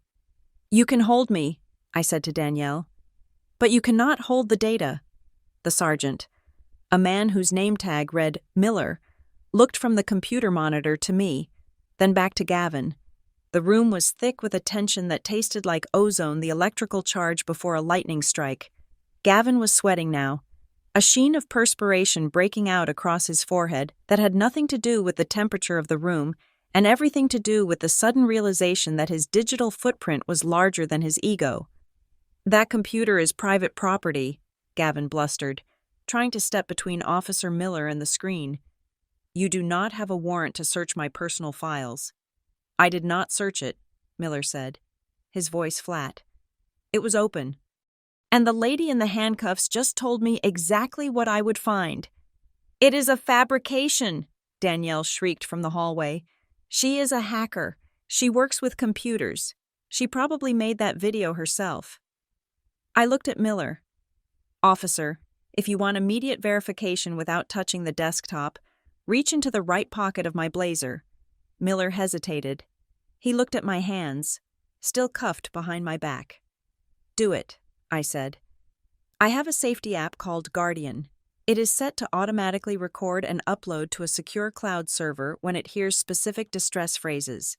I said hostage and 911 about 20 minutes ago. It has been recording audio and video from my pocket ever since, but more importantly, I manually triggered a backup of the hallway footage to my phone before you walked in. Miller looked at his partner, the younger officer who was still guarding the door. The partner nodded. Probable cause. Sarge, she is claiming unlawful imprisonment. We need to clear the scene. Miller reached into my pocket. He pulled out my sleek black smartphone. It was still unlocked, the screen glowing with the interface of the cloud storage app. Press play on the top file, I instructed. Miller tapped the screen. The audio was tinny, but crystal clear in the quiet room. Whoosh, the sound of a toilet flushing. Then, Danielle's voice, unmistakable and dripping with malice. There, problem solved. Now, you have to stay. You can watch the boys while I go to my interview. Then Gavin's voice. Nobody leaves until we settle this. Then the sound of the deadbolt sliding home. Clack. Miller watched the screen. I saw his eyebrows shoot up. He turned the phone so his partner could see, on the small screen. The video played out like a soap opera from hell. Danielle tearing the passport, the smug look on her face, my mother's nervous laughter. That is, Miller started, then looked at Danielle. That does not look like self-defense, ma'am. That looks like destruction of property and unlawful restraint. Danielle's face went from pale to a blotchy, furious red. It is a deep fake, she yelled, stomping her foot like a toddler. She used AI. You can do that now? She put my face on an actor. I never did that. You claim it is a fake, Miller asked, raising an eyebrow. Yes, Danielle screamed. She is trying to frame me. Then why? Miller said, gesturing to the phone. Is your mother in the background of this video wearing the exact same apron she is wearing right now? We all looked at Mom. She was indeed wearing the floral apron, now stained with tears and grease from the roast that would never be eaten. She looked down at it, then up at the police, terror dawning in her eyes. Gavin, Mom whimpered. Do something. Give me that phone. Gavin lunged forward. It was a stupid move, a desperate, arrogance-fueled reflex of a man who was used to controlling every piece of information in his household. Back off. The younger officer stepped in, his hand flying to his chest to push Gavin back. Sir, step away from the sergeant. That is my house. That is my daughter's phone. You have no right. Actually, a new voice cut through the chaos. It was calm, deep, and carried the kind of authority that does not need to shout. That phone is marital property, and as her husband, I give you full permission to examine it. Every head in the room turned toward the front door. Noah Jenkins was standing in the entryway of the study. He looked like he had run a marathon in a suit. His tie was slightly askew, his chest was heaving, and there was a sheen of sweat on his face. But his eyes were focused on me. Behind him stood Mark Reynolds. Mark looked exactly as I remembered him from the one dinner we had years ago, sharp, predatory, and impeccably dressed. He was holding a leather briefcase like it was a weapon. Noah, I breathed. Noah did not look at Gavin. He did not look at Danielle. He looked straight at the handcuffs on my wrists. His jaw tightened. A muscle in his cheek jumped. I had never seen Noah angry. I had seen him annoyed. I had seen him frustrated. But I had never seen him look like he wanted to burn the world down. Officer, Noah said, walking into the room. He did not ask for permission. My name is Noah Jenkins. That is my wife. Why is she in handcuffs? We responded to a disturbance, Miller said. Though he sounded less sure of himself now. There were allegations of assault with a weapon. Assault. Noah laughed. It was a cold, harsh sound. My wife is a risk analyst. The only thing she attacks is a spreadsheet. Meanwhile, the woman standing in the hallway, he pointed at Danielle without even looking at her, has a history of financial instability and just flushed my wife's passport down a toilet. Did you get that part? We are reviewing the evidence now, Miller said, holding up the phone. Good, Noah said. While you do that, you should review this. He stepped aside, and Mark Reynolds stepped forward. Mark did not speak to the police. He spoke to the room, his voice projecting like he was in a courtroom. Gentlemen, Mark said, placing the briefcase on the edge of the desk right on top of Gavin's precious raffle tickets. I am representing Mr. and Mrs. Jenkins. We have just come from the airport, where Mr. Jenkins received a very interesting fraud alert from First National Bank. Gavin froze. He looked like he had been slapped. Mark opened the briefcase and pulled out a crisp, color-printed document. He held it up. This, Mark said, is a loan application for $150,000 for a company called Phoenix Solutions. It bears the signature of Noah Jenkins. However, at the time this document was digitally time-stamped, Mr. Jenkins was in a secure terminal at O'Hare International Airport. Mark turned to look at Gavin. We also have a preliminary affidavit from the bank's fraud division, Mark continued, enjoying every syllable. They flagged the IP address used to submit the application. It traces back to this residence, specifically, to the router in this very room. That is impossible, Gavin whispered. It is technology. Gavin, I said from my spot against the wall. It leaves a trail, just like the money you stole from the Heritage Fund. The Heritage Fund? Miller asked, his interest piquing. The charity. We will get to that, Mark said smoothly. But right now, officers, you have a situation. You have a woman in handcuffs who is the victim of grand larceny, identity theft, and false imprisonment, and you have the perpetrator standing there freely, attempting to gaslight you. Miller looked at the document in Mark's hand. He looked at the video still paused on my phone. He looked at me, standing straight and calm despite the metal binding my wrists. Then he looked at Danielle. She was vibrating. It wasn't fear anymore. It was the pure, unadulterated rage of a narcissist who has been exposed. This is bullshit, Danielle screamed. The curse word echoed in the suburban house. They are lying. Noah is in on it. They are trying to ruin me because I am creative, because I am special. They are jealous. Officer, Miller said to his partner. Uncuff her. Wait, Gavin shouted. You can't just take their word for it. I am not taking their word, Miller said, looking at the screen of my phone again. I am taking the video evidence of you locking a woman in a house against her will. That is kidnapping, sir, or at the very least, unlawful restraint. The younger officer stepped behind me. I felt the key slide into the mechanism. Click, click, the pressure released. My arms fell to my sides. I brought them forward, rubbing the red indentations on my wrists. The rush of blood back into my hands felt like waking up.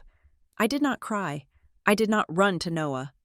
I stood there and adjusted my blazer. I smoothed my cuffs. Thank you, officer, I said. Noah crossed the room in 2 strides. He grabbed my shoulders, his eyes scanning my face, my neck, checking for injuries. Are you okay? Did they hurt you? I am fine, I said softly. I am just ready to leave. We aren't leaving yet, Noah said. Turning back to the room, his voice was hard. Not until they are booked, Miller turned to Gavin. Sir, I need you to turn around and place your hands behind your back. What? Gavin sputtered. Me. I am a pillar of this community. I run the Heritage Fund. And we will be notifying the district attorney to look into that fund, Mark added helpfully, along with the IRS. Danielle, Gavin yelled, looking for his accomplice. Tell them we were just protecting her. But Danielle was not helping. Danielle was imploding. She saw the officers moving toward Gavin. She saw the shift in the room's gravity. She realized that her victim card, the one she had played perfectly for 37 years, had just been declined. It wasn't me, Danielle screamed. She backed up into the kitchen, knocking over a vase of flowers. It shattered, water and glass exploding across the floor. It was his idea. Gavin told me to do it. He said we needed the money for the warehouse. He made me flush the passport. "Danielle," Gavin roared, his face turning purple. "Shut your mouth." "He said Brooklyn was rich," Danielle continued, her voice rising to a fever pitch. "He said she wouldn't miss the money. He made me sign Noah's name. I didn't want to do it. I am a mother. I am a victim here." "Ma'am, stop moving," the younger officer shouted, advancing on her. "Don't touch me." Danielle grabbed a heavy ceramic fruit bowl from the counter and hurled it. It wasn't aimed at the police. It was aimed at me. It flew through the air.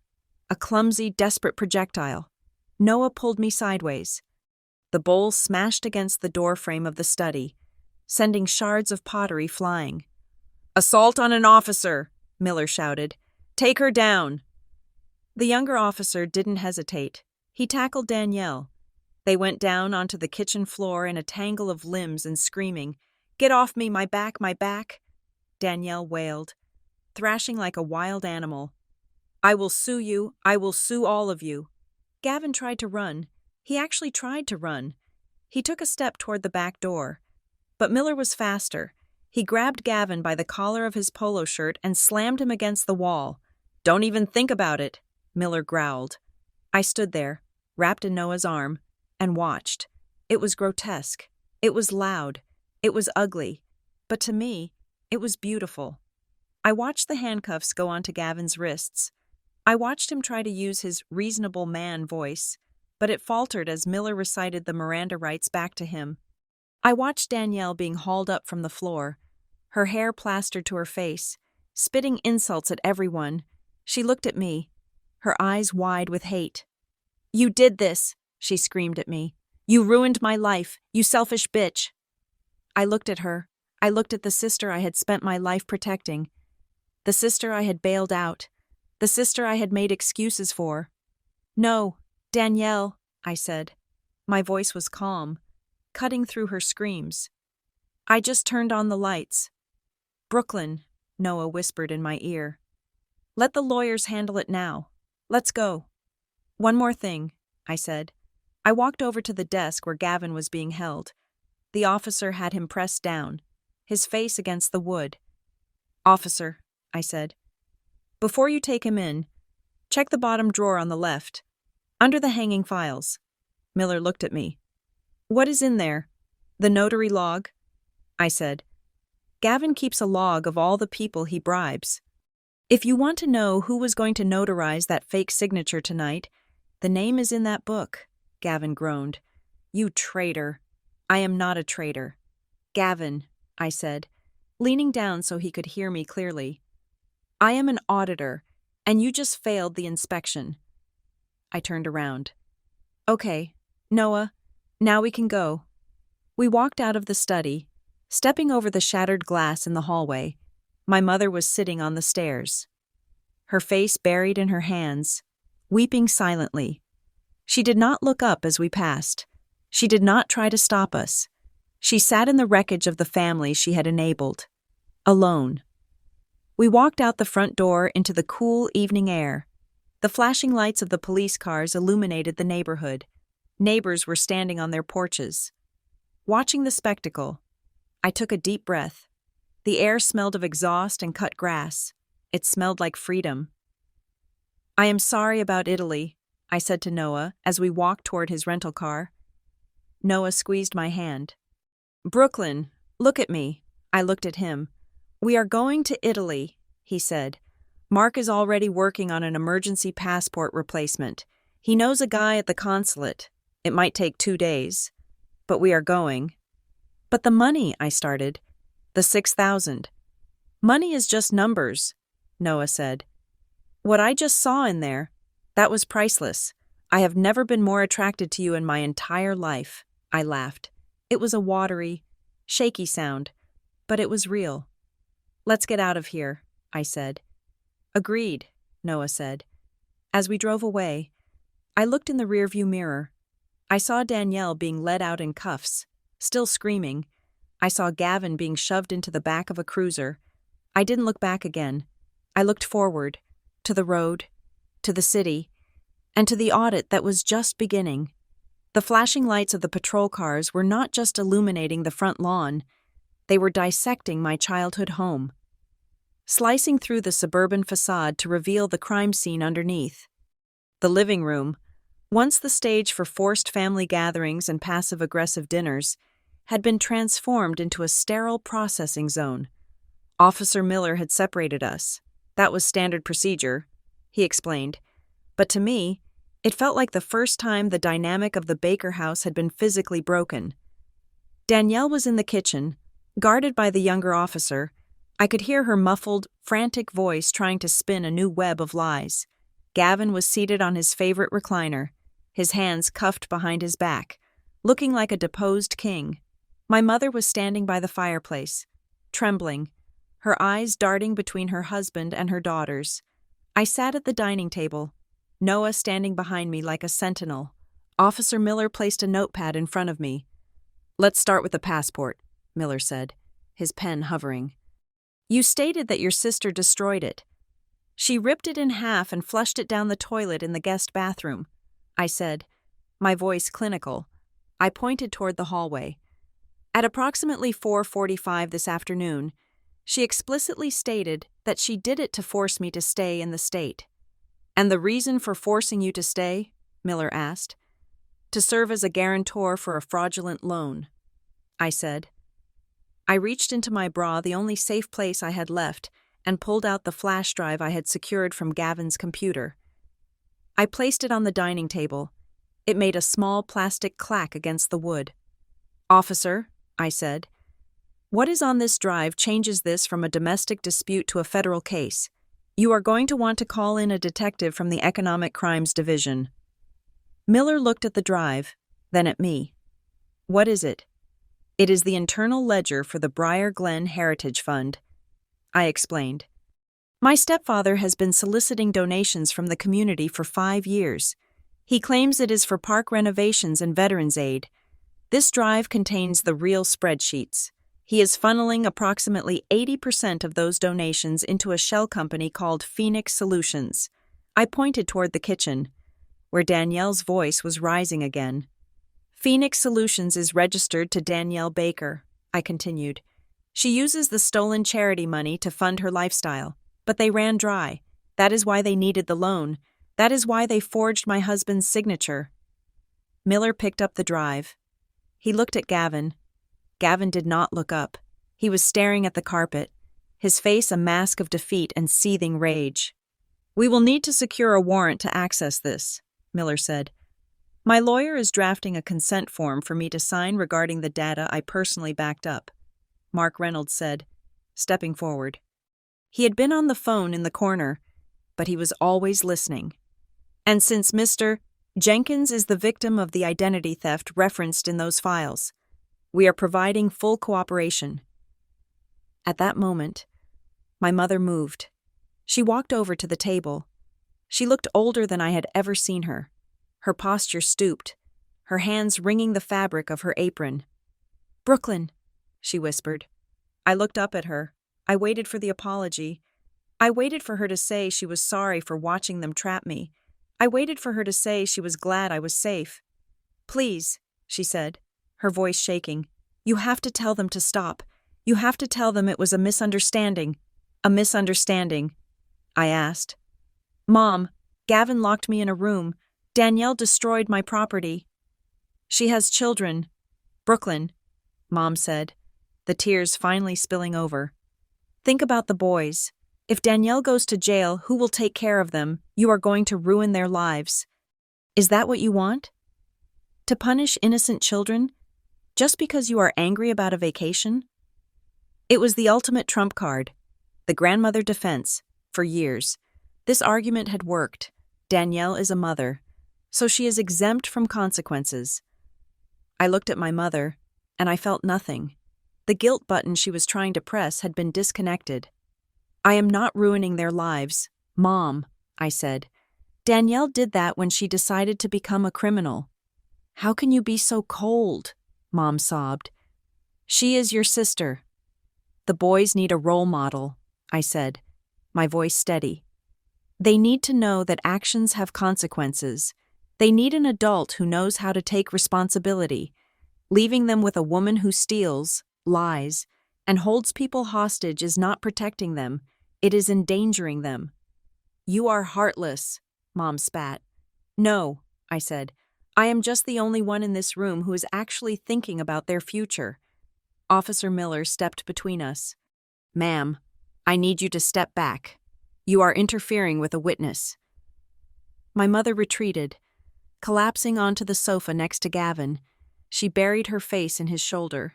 Gavin, despite his handcuffs, leaned in toward her, but his eyes were on me. Officer, Gavin said, I need water. My heart. Miller sighed. I will get you a glass of water. As Miller walked to the kitchen, Gavin shifted his weight. He caught my eye. He signaled for me to come closer with a jerk of his head. I stood up. Noah put a hand on my arm to stop me, but I shook my head. It is okay. I walked over to the recliner. I stood 2 feet away from the man who had been my stepfather for 20 years. You think you are smart, Gavin whispered. His voice was low, a serpentine hiss that the other officer in the hallway could not hear. You think winning this battle means anything, you are destroying this family. Brooklyn, you are burning down the house while we are all still inside. You are killing us. He wanted me to feel the weight of it. He wanted me to feel like the arsonist. I looked down at him. I looked at the man who had spent decades making me feel small so he could feel big. No, Gavin, I said. I am not killing the family. I leaned in closer, so only he could hear the finality in my voice. I just turned on the lights. He flinched. He knew exactly what I meant. Roaches scatter when the lights come on. Parasites die when they are exposed to the sun. He wasn't afraid of death. He was afraid of exposure. Hey! The shout came from the dining table. It was Noah. We all turned. Noah was holding up a piece of paper. It looked like a standard school form, something colorful and innocuous. Officer, Noah called out, you need to see this. Miller returned from the kitchen with the water. But he stopped at the table. What is it? I was looking for a coaster, Noah said, his voice hard. And I found this under a pile of mail. It is a permission slip for a field trip for one of Danielle's kids. He held the paper up next to the fraudulent loan application Mark had taken out of his briefcase. Look at the signature on the permission slip, Noah said. It is Danielle's signature. Look at the D. Look at the way she loops the end of the letter. He pointed to the forged signature on the loan document, the one that was supposed to read Noah Jenkins. Now look at the N in my fake signature, Noah said. It is the exact same loop. It is the same hand. She has a muscle memory for that flourish. She didn't even try to hide it. She signed my name with her handwriting. It was a small detail. A forensic expert would have needed days to confirm it. But to the naked eye, in that living room, it was damning. It was the visual proof that connected the fraud directly to Danielle's hand. That is a match, Miller muttered. Good catch. From the kitchen. Danielle must have heard them. Or maybe she just sensed the walls closing in. I didn't mean to, she screamed. She burst out of the kitchen, pushing past the younger officer. She didn't run for the door. She ran toward the middle of the room, throwing herself onto her knees in a theatrical display of despair. I was desperate, she wailed, reaching out toward the air as if grasping for sympathy. I was doused in debt. I did it for my babies. I was doused into a corner. I am a victim of the system. She looked at Miller. You have to understand, I am a single mother. I didn't want to hurt anyone.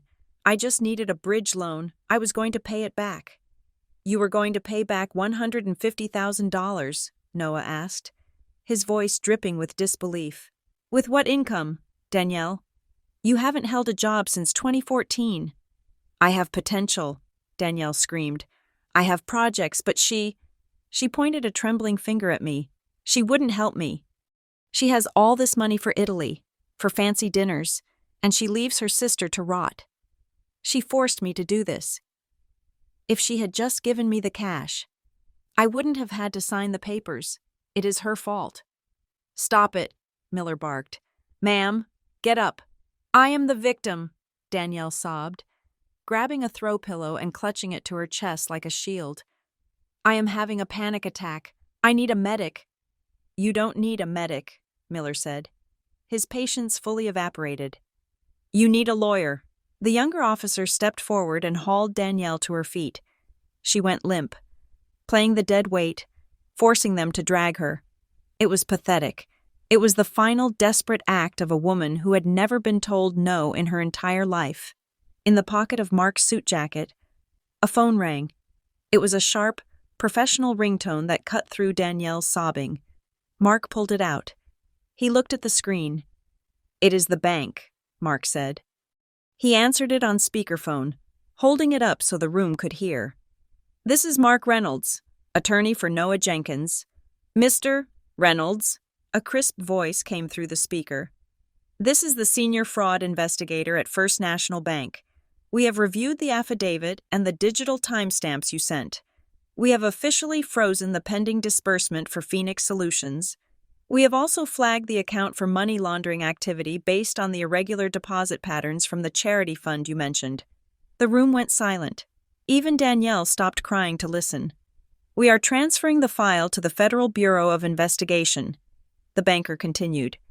Given the interstate nature of the wire fraud and the amount exceeding $100,000, this is now a federal matter. We advise your clients to secure all local evidence. Thank you, Mark said. He hung up. He looked at Gavin. Did you hear that? Gavin? Mark asked. Federal. That means mandatory minimums. That means no plea deals with the local DA because you know the mayor. Gavin's face went gray. The color drained out of him so fast he looked like a corpse. He slumped back in the recliner, the fight finally leaving his body. Officer Miller looked at his partner. Okay, that is enough. We have probable cause for unlawful imprisonment, destruction of federal property, grand larceny, and identity theft. Let's wrap this up. He turned to me. Mrs. Jenkins, Miller said, we are going to take them into custody now. We will need you to come down to the station to formalize the complaint. But we can do that in an hour. Go get some air. I nodded. I watched as they pulled Gavin up from the chair. He looked old. He looked small. The arrogance that had filled the house just an hour ago was gone, replaced by the terrifying reality of consequences. I watched them handcuff Danielle. She started screaming again, something about her rights, but nobody was listening. I looked around the room. I looked at the walls that had held me captive. Not just today, but for my whole life. I looked at the Italy Fund spreadsheet in my mind. I realized then that the spreadsheet was wrong. I hadn't been saving for a trip. I had been saving for my freedom. This wasn't about a passport anymore. It wasn't about the $6,000. It was about surgery. I had just cut out a tumor that had been growing on my back for 30 years. Brooklyn, Noah said softly. Let's go wait outside. Yeah, I said. I didn't look at my mother as I walked past her. She was still sitting on the couch, staring at the empty spot where Gavin had been. She had made her choice. Now she had to live in the silence that followed it. I walked to the front door, stepping over the threshold. The night air hit my face. It was cold, sharp, and clean. I had triggered a chain reaction. I had blown up the bridge, and standing there, watching the police lights spin, I knew I would never, ever try to rebuild it. It is over, I whispered to myself. No, Noah said, taking my hand. It is just starting. We secured an emergency passport appointment for Wednesday morning. Mark Reynolds called in a favor with a contact at the State Department, and the new blue booklet was already being printed in a secure facility. Noah was ready to pack. He wanted to throw our clothes into new suitcases and drive to the airport the second the ink was dry. He wanted to put an ocean between us and Briar Glen, but I said no. I was not running away. Not this time. If we left now, while Gavin and Danielle were out on bail, they would control the narrative. They would spin stories to the neighbors. They would hide assets. They would find a way to make themselves the victims. I needed to lock the door behind me, and I needed to make sure they never found the key. We spent the next 48 hours in Mark's conference room in downtown Chicago. It was a cold, glass-walled room that smelled of expensive coffee and aggressive litigation. Mark had his team pulling every public record associated with Gavin, Danielle, and my mother. "You know," Mark said, sliding a thick file across the mahogany table, "Gavin is arrogant, but he is also sloppy. He treats contracts like suggestions." I looked at the document. It was dated 3 years ago. It was the paperwork for the roof renovation at my mother's house. I remembered that winter. The roof was leaking into the master bedroom. Mom called me crying, saying they did not have the $15,000 to fix it and that black mold was going to kill them. I had just received my year-end bonus. I paid the contractor directly, but because it was a large sum, I had asked Gavin to sign a document acknowledging the payment.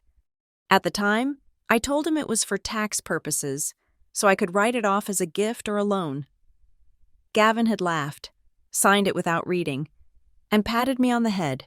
Mark tapped the paper. "This is not just a receipt, Brooklyn," Mark said, a wolfish grin spreading across his face. "This is a capital contribution agreement. I drafted this for you.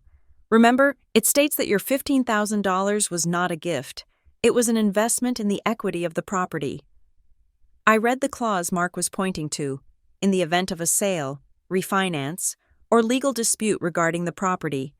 The contributor is entitled to repayment of the principal plus 5% annual interest, secured by the deed. "He signed a lien against his own house," I said. "He did," Mark confirmed. "And since he used the house as collateral for the fraudulent loan he tried to take out in Noah's name, he has technically triggered the default clause. We do not have to wait for him to sell. We can sue for immediate repayment or force a foreclosure to recoup your investment." I felt a surge of cold, hard satisfaction. Gavin loved that house. He derived his entire sense of self-worth from that manicured lawn and that zip code, and he had unknowingly signed a piece of it over to me 3 years ago because he was too arrogant to read what his stepdaughter put in front of him. "File it," I said. "Attach it to the civil suit." "With pleasure," Mark said. Next came the protection. We went to the county courthouse to file for a temporary restraining order. In the movies, this is dramatic. In reality, it is tedious. It involves filling out forms in triplicate and standing in line, but the tedium was grounding. Every box I checked was a brick in the wall I was building between me and them. Checkbox. Has the respondent threatened you? Yes. Checkbox. Has the respondent destroyed your property? Yes. Checkbox. Do you fear for your safety? Yes. The judge granted the order immediately. The police report regarding the hostage situation made it a rubber-stamp decision. Gavin, Danielle, and even my mother were legally prohibited from coming within 500 feet of me. Noah, or our workplace, they could not call. They could not email. They could not have a third party contact us. If they violated it, they went back to jail. No bail, no discussion. While we were at the courthouse, my phone started blowing up with notifications from the local news apps. Briar Glen Gazette Local. Heritage Fund. Director arrested in fraud probe. Channel 5 News suburban charity scam. Thousands missing from Veterans Fund. The lights I had turned on were getting brighter. We drove past a newsstand, and I saw Gavin's face on the front page of the local paper. It was his mugshot. He looked gray and deflated, stripped of his polo shirt and his pretension. The article detailed how donors were already calling the police, demanding to know where their money went. The local bakery that had donated $500 for a park cleanup was leading the charge on social media. The community he had preened for, the neighbors he had tried to impress, were now the ones sharpening the pitchforks. That evening, as we sat in our hotel room ordering room service, my phone buzzed. It was a text message from a number I did not recognize. "Sis, please, I am so sorry.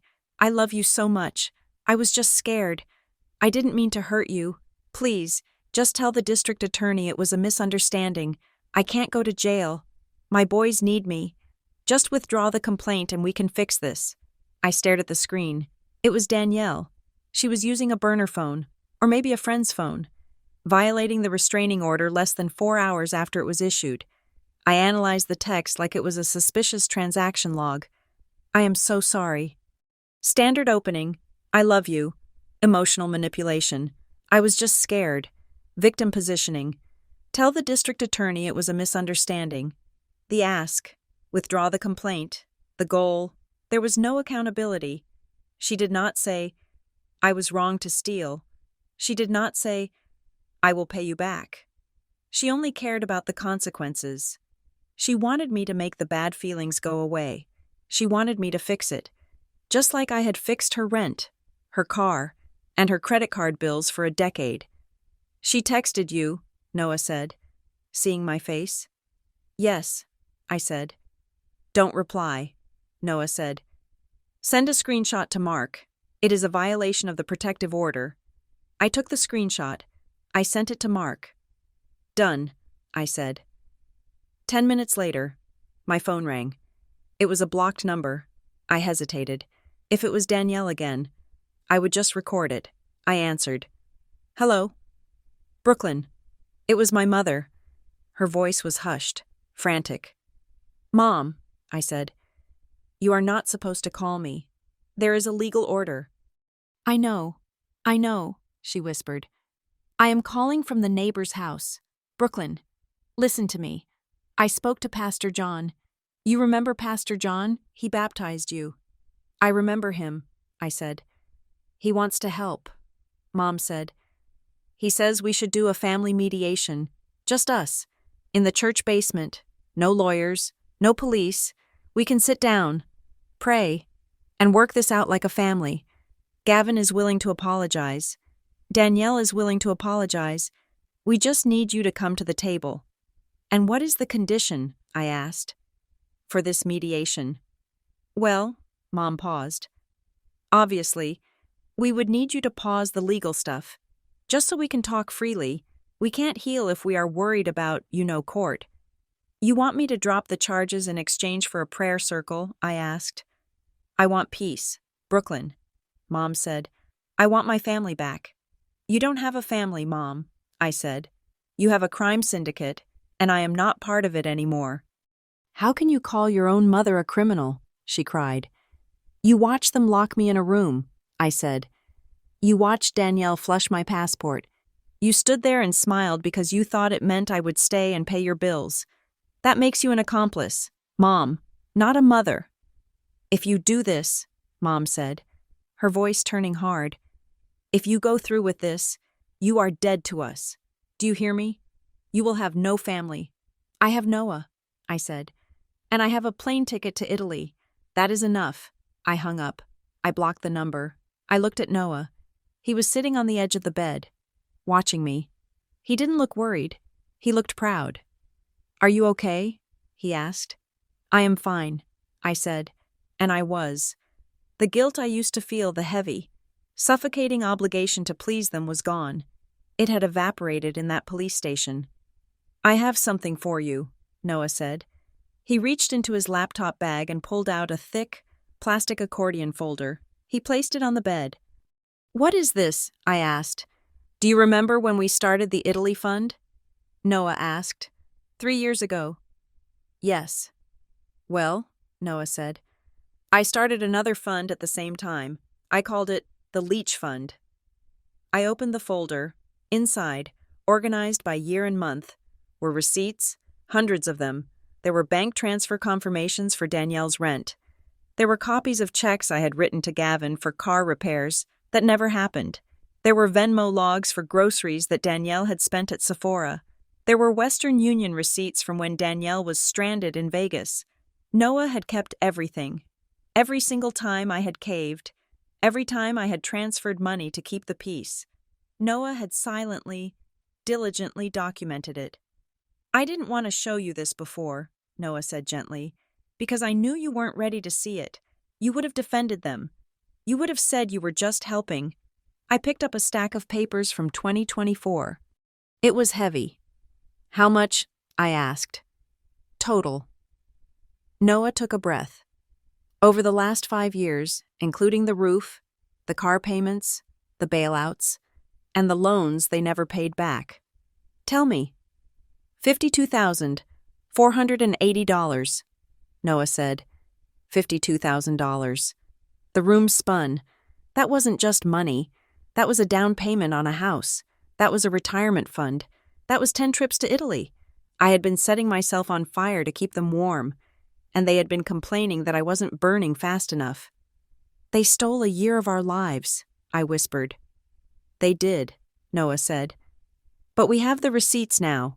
Mark says we can include this in the civil suit. We can argue a pattern of financial abuse and coercion.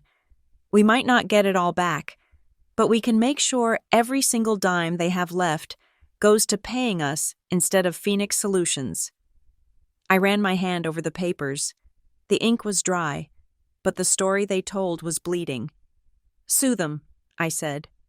For the roof, Noah asked. For everything, I said. The roof, the loans, the emotional distress, the legal fees, the cost of the expedited passport, the cost of the missed flight. I want a forensic accounting of every dollar I ever gave them. It will bankrupt them, Noah said. He wasn't arguing. He was just stating the fact. They are already bankrupt, I said. Morally and financially, I'm just formalizing the paperwork. I picked up the phone and called Mark. Mark, I said when he answered. Update the filing. What are we adding? Mark asked. Everything. I said. Noah has records going back 5 years. We are not just suing for the identity theft. We are suing for restitution of over $50,000 in coerced funds, and I want to file a motion to attach their assets immediately before they try to hide anything. That is aggressive, Mark said. I could hear the smile in his voice.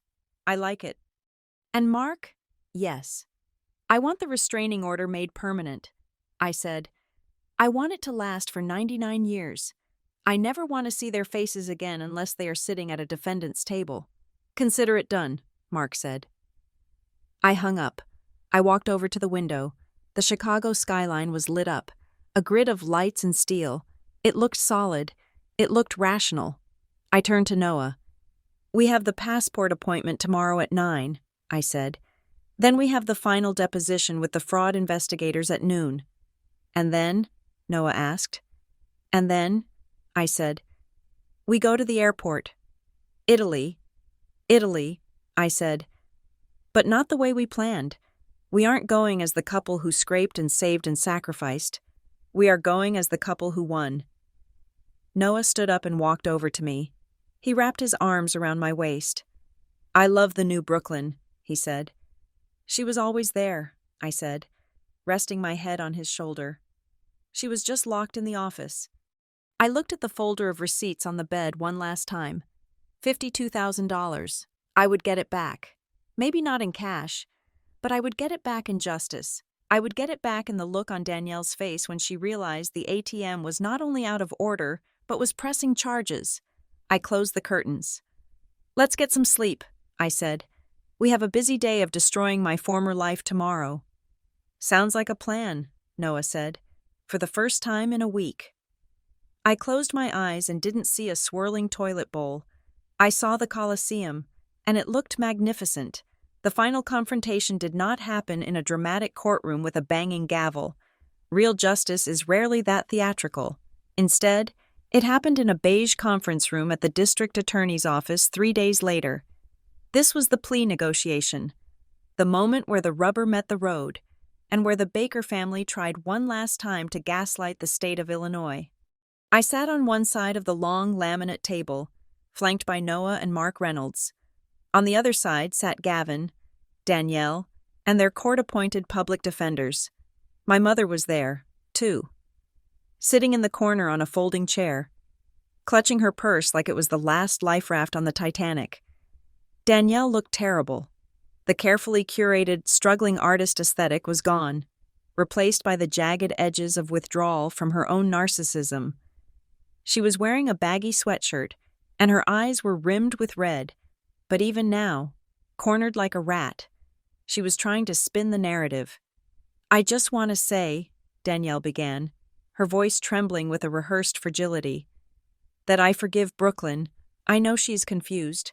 I know she misunderstood my intentions. I was only trying to secure a future for my children, and I thought as a sister, she would want to help. She looked at the assistant district attorney, a sharp-eyed woman named Ms. Vance. I am the victim here, Danielle whispered. My sister has money. She has everything. She is punishing me because I am poor. Miss Vance did not look up from her file. She simply slid a piece of paper across the table. Ms. Baker, the prosecutor said, her voice dry. We have the forensic report on the loan application. We also have the metadata from the PDF. It shows the document was created on a computer registered to Gavin Baker. But the digital signature was traced to a stylus input that matches your handwriting sample from the police station booking form perfectly. Specifically, the loop on the N. You forged your brother-in-law's name. I was under duress, Danielle stammered, looking at Gavin. He made me do it. This was the moment Gavin had been waiting for. He sat up straighter, adjusting his cuffs. He had clearly shaved and put on a suit, trying to reclaim the respectable community leader persona that had fooled Briar Glen for decades. She is right about one thing, Gavin said, his voice deep and grave. Danielle is troubled. I had no idea she was doing this. I run a charity. For God's sake, I help veterans. When I found out she was using my computer to commit these errors, I was shocked. I tried to stop her. That is why I locked the door. I was trying to contain a criminal act. He looked at me with sad, disappointed eyes. I am a victim of my stepdaughter's drama. I was just trying to keep the peace. It was a good performance. It might have worked on a neighbor. It might have worked on a priest. But it did not work on an auditor. Mark Reynolds cleared his throat. He opened the accordion folder, the one containing the Leach Fund receipts, and pulled out a single, devastating spreadsheet printed from the flash drive I had taken from the study. Mr. Baker, Mark said pleasantly, this is the internal routing ledger for the Briar Glen Heritage Fund. Can you explain why every single donation over $500 was automatically routed within 24 hours to a routing number ending in 449? Gavin blinked. That is administrative overhead. No, Mark said. That is the routing number for a Cayman Islands holding account that lists you as the sole signatory. You weren't just letting Danielle steal. You designed the pipeline. Danielle was the face of the fraud, spending the money on lifestyle expenses to keep up appearances. But you were the architect. You were skimming 60% off the top before she even touched it. The silence in the room was absolute. Gavin's face turned the color of old oatmeal. He looked at the public defender, but the lawyer just closed his folder. There is no defense for a paper trail that clear. Then came the sound I had been dreading and expecting. My mother let out a low, keen wail. Gavin, she whispered. What is that account you told me? You told me the money was for the park. It was, Gavin snapped, the mask slipping. I was investing it for the future. Ms. Baker, Mark said, turning to my mother. He wasn't gentle. He couldn't afford to be. Because your husband used the marital home, your house, as collateral for these illegal transfers. And because he signed that capital contribution agreement with Brooklyn 3 years ago, which is now in default, the house is no longer yours. It is currently a frozen asset of the federal investigation. My mother looked at me. Her eyes were wide, terrified, and for the first time, completely clear. She wasn't seeing the ungrateful daughter anymore. She was seeing the reality she had chosen to ignore for 20 years. She had traded her daughter's love for a husband who had just gambled away her roof. My house, she choked out. Brooklyn, he lost my house. He didn't lose it. Mom, I said softly. He sold it, piece by piece. And you held the flashlight for him while he did it. Danielle, sensing the walls closing in, played her final card. She reached into her bag, violating protocol, and slammed a wrinkled piece of paper onto the table. It doesn't matter, Danielle screamed. She can't sue us. Look, he signed this, Ms. Vance leaned forward. What is that? It is a family agreement, Danielle said triumphantly. From 5 years ago, Brooklyn signed a paper saying she would always support the family financially in times of crisis. It is a contract. She agreed to be our safety net, so technically, the money we took was ours by right. I looked at the paper. I remembered it. It was Christmas Eve, 5 years ago. Danielle had been drunk and crying about her divorce. She had scribbled something on a piece of notebook paper about sisters sticking together, and made me sign it as a joke to get her to stop sobbing. Mark picked up the paper. He didn't even read it. He just held it up to the light. This is written in crayon, Mark noted dryly. And even if it were notarized, Ms. Baker, a contract to permit future embezzlement is void as a matter of public policy. You cannot contractually agree to be a victim of identity theft. This isn't a defense. This is proof of premeditated financial predation. You have been planning to bleed her dry for years. Danielle's mouth opened and closed. She looked at the paper, then at me. The realization hit her like a physical blow. The manipulation, the tool she had used to survive her entire adult life was broken. But the final nail in the coffin did not come from Mark. It came from the prosecutor. We have one more thing, Ms. Vance said. She opened a sealed evidence bag. During the forensic audit of Miss Danielle Baker's laptop, we found a hidden partition. Danielle went deadly still. It appears, Ms. Vance continued, that the loan application was clumsy, but the payment gateway was not. 6 months ago, someone used Brooklyn Jenkins' social security number and maiden name to open a merchant account with a high-risk payment processor. This account has been processing payments for consulting services that were never rendered. I felt Noah's hand tighten around mine. I felt a chill run down my spine. She wasn't just trying to get a loan, I realized aloud. She was selling my identity. She was laundering money through a synthetic identity created with your credentials, Ms. Vance confirmed. That bumps this up from wire fraud to aggravated identity theft with a cybercrime enhancement. We are looking at a mandatory minimum of 10 years. Federal. Danielle let out a scream that wasn't human. It was the sound of a trapped animal realizing the cage is locked. She lunged across the table, not at me, but at Gavin. You said it was safe, she shrieked, clawing at his face. You said she would never check her credit report. You promised me. The bailiffs were on them in seconds. They dragged Danielle back, kicking and screaming. Gavin was shouting that she was a liar. My mother was sobbing on the floor. I sat perfectly still. I looked at the chaos. This was my family. This screaming, clawing, lying mess was the bloodline I had tried so hard to protect. Mrs. Jenkins, Ms. Vance asked, ignoring the brawl happening behind her. We are ready to discuss the plea deal. If they plead guilty today, we can avoid a trial. We will enforce full restitution, a permanent restraining order, and immediate custodial sentences. Do you agree? I looked at Noah. He nodded. I agree, I said. Burn it down. 2 months later, the air in Rome smells different than the air in America. It smells of espresso, ancient dust, and pine needles warmed by the sun. Noah and I stood in the middle of Piazza Navona. It was early evening, the golden hour where the light hits the fountains and turns the water into liquid amber.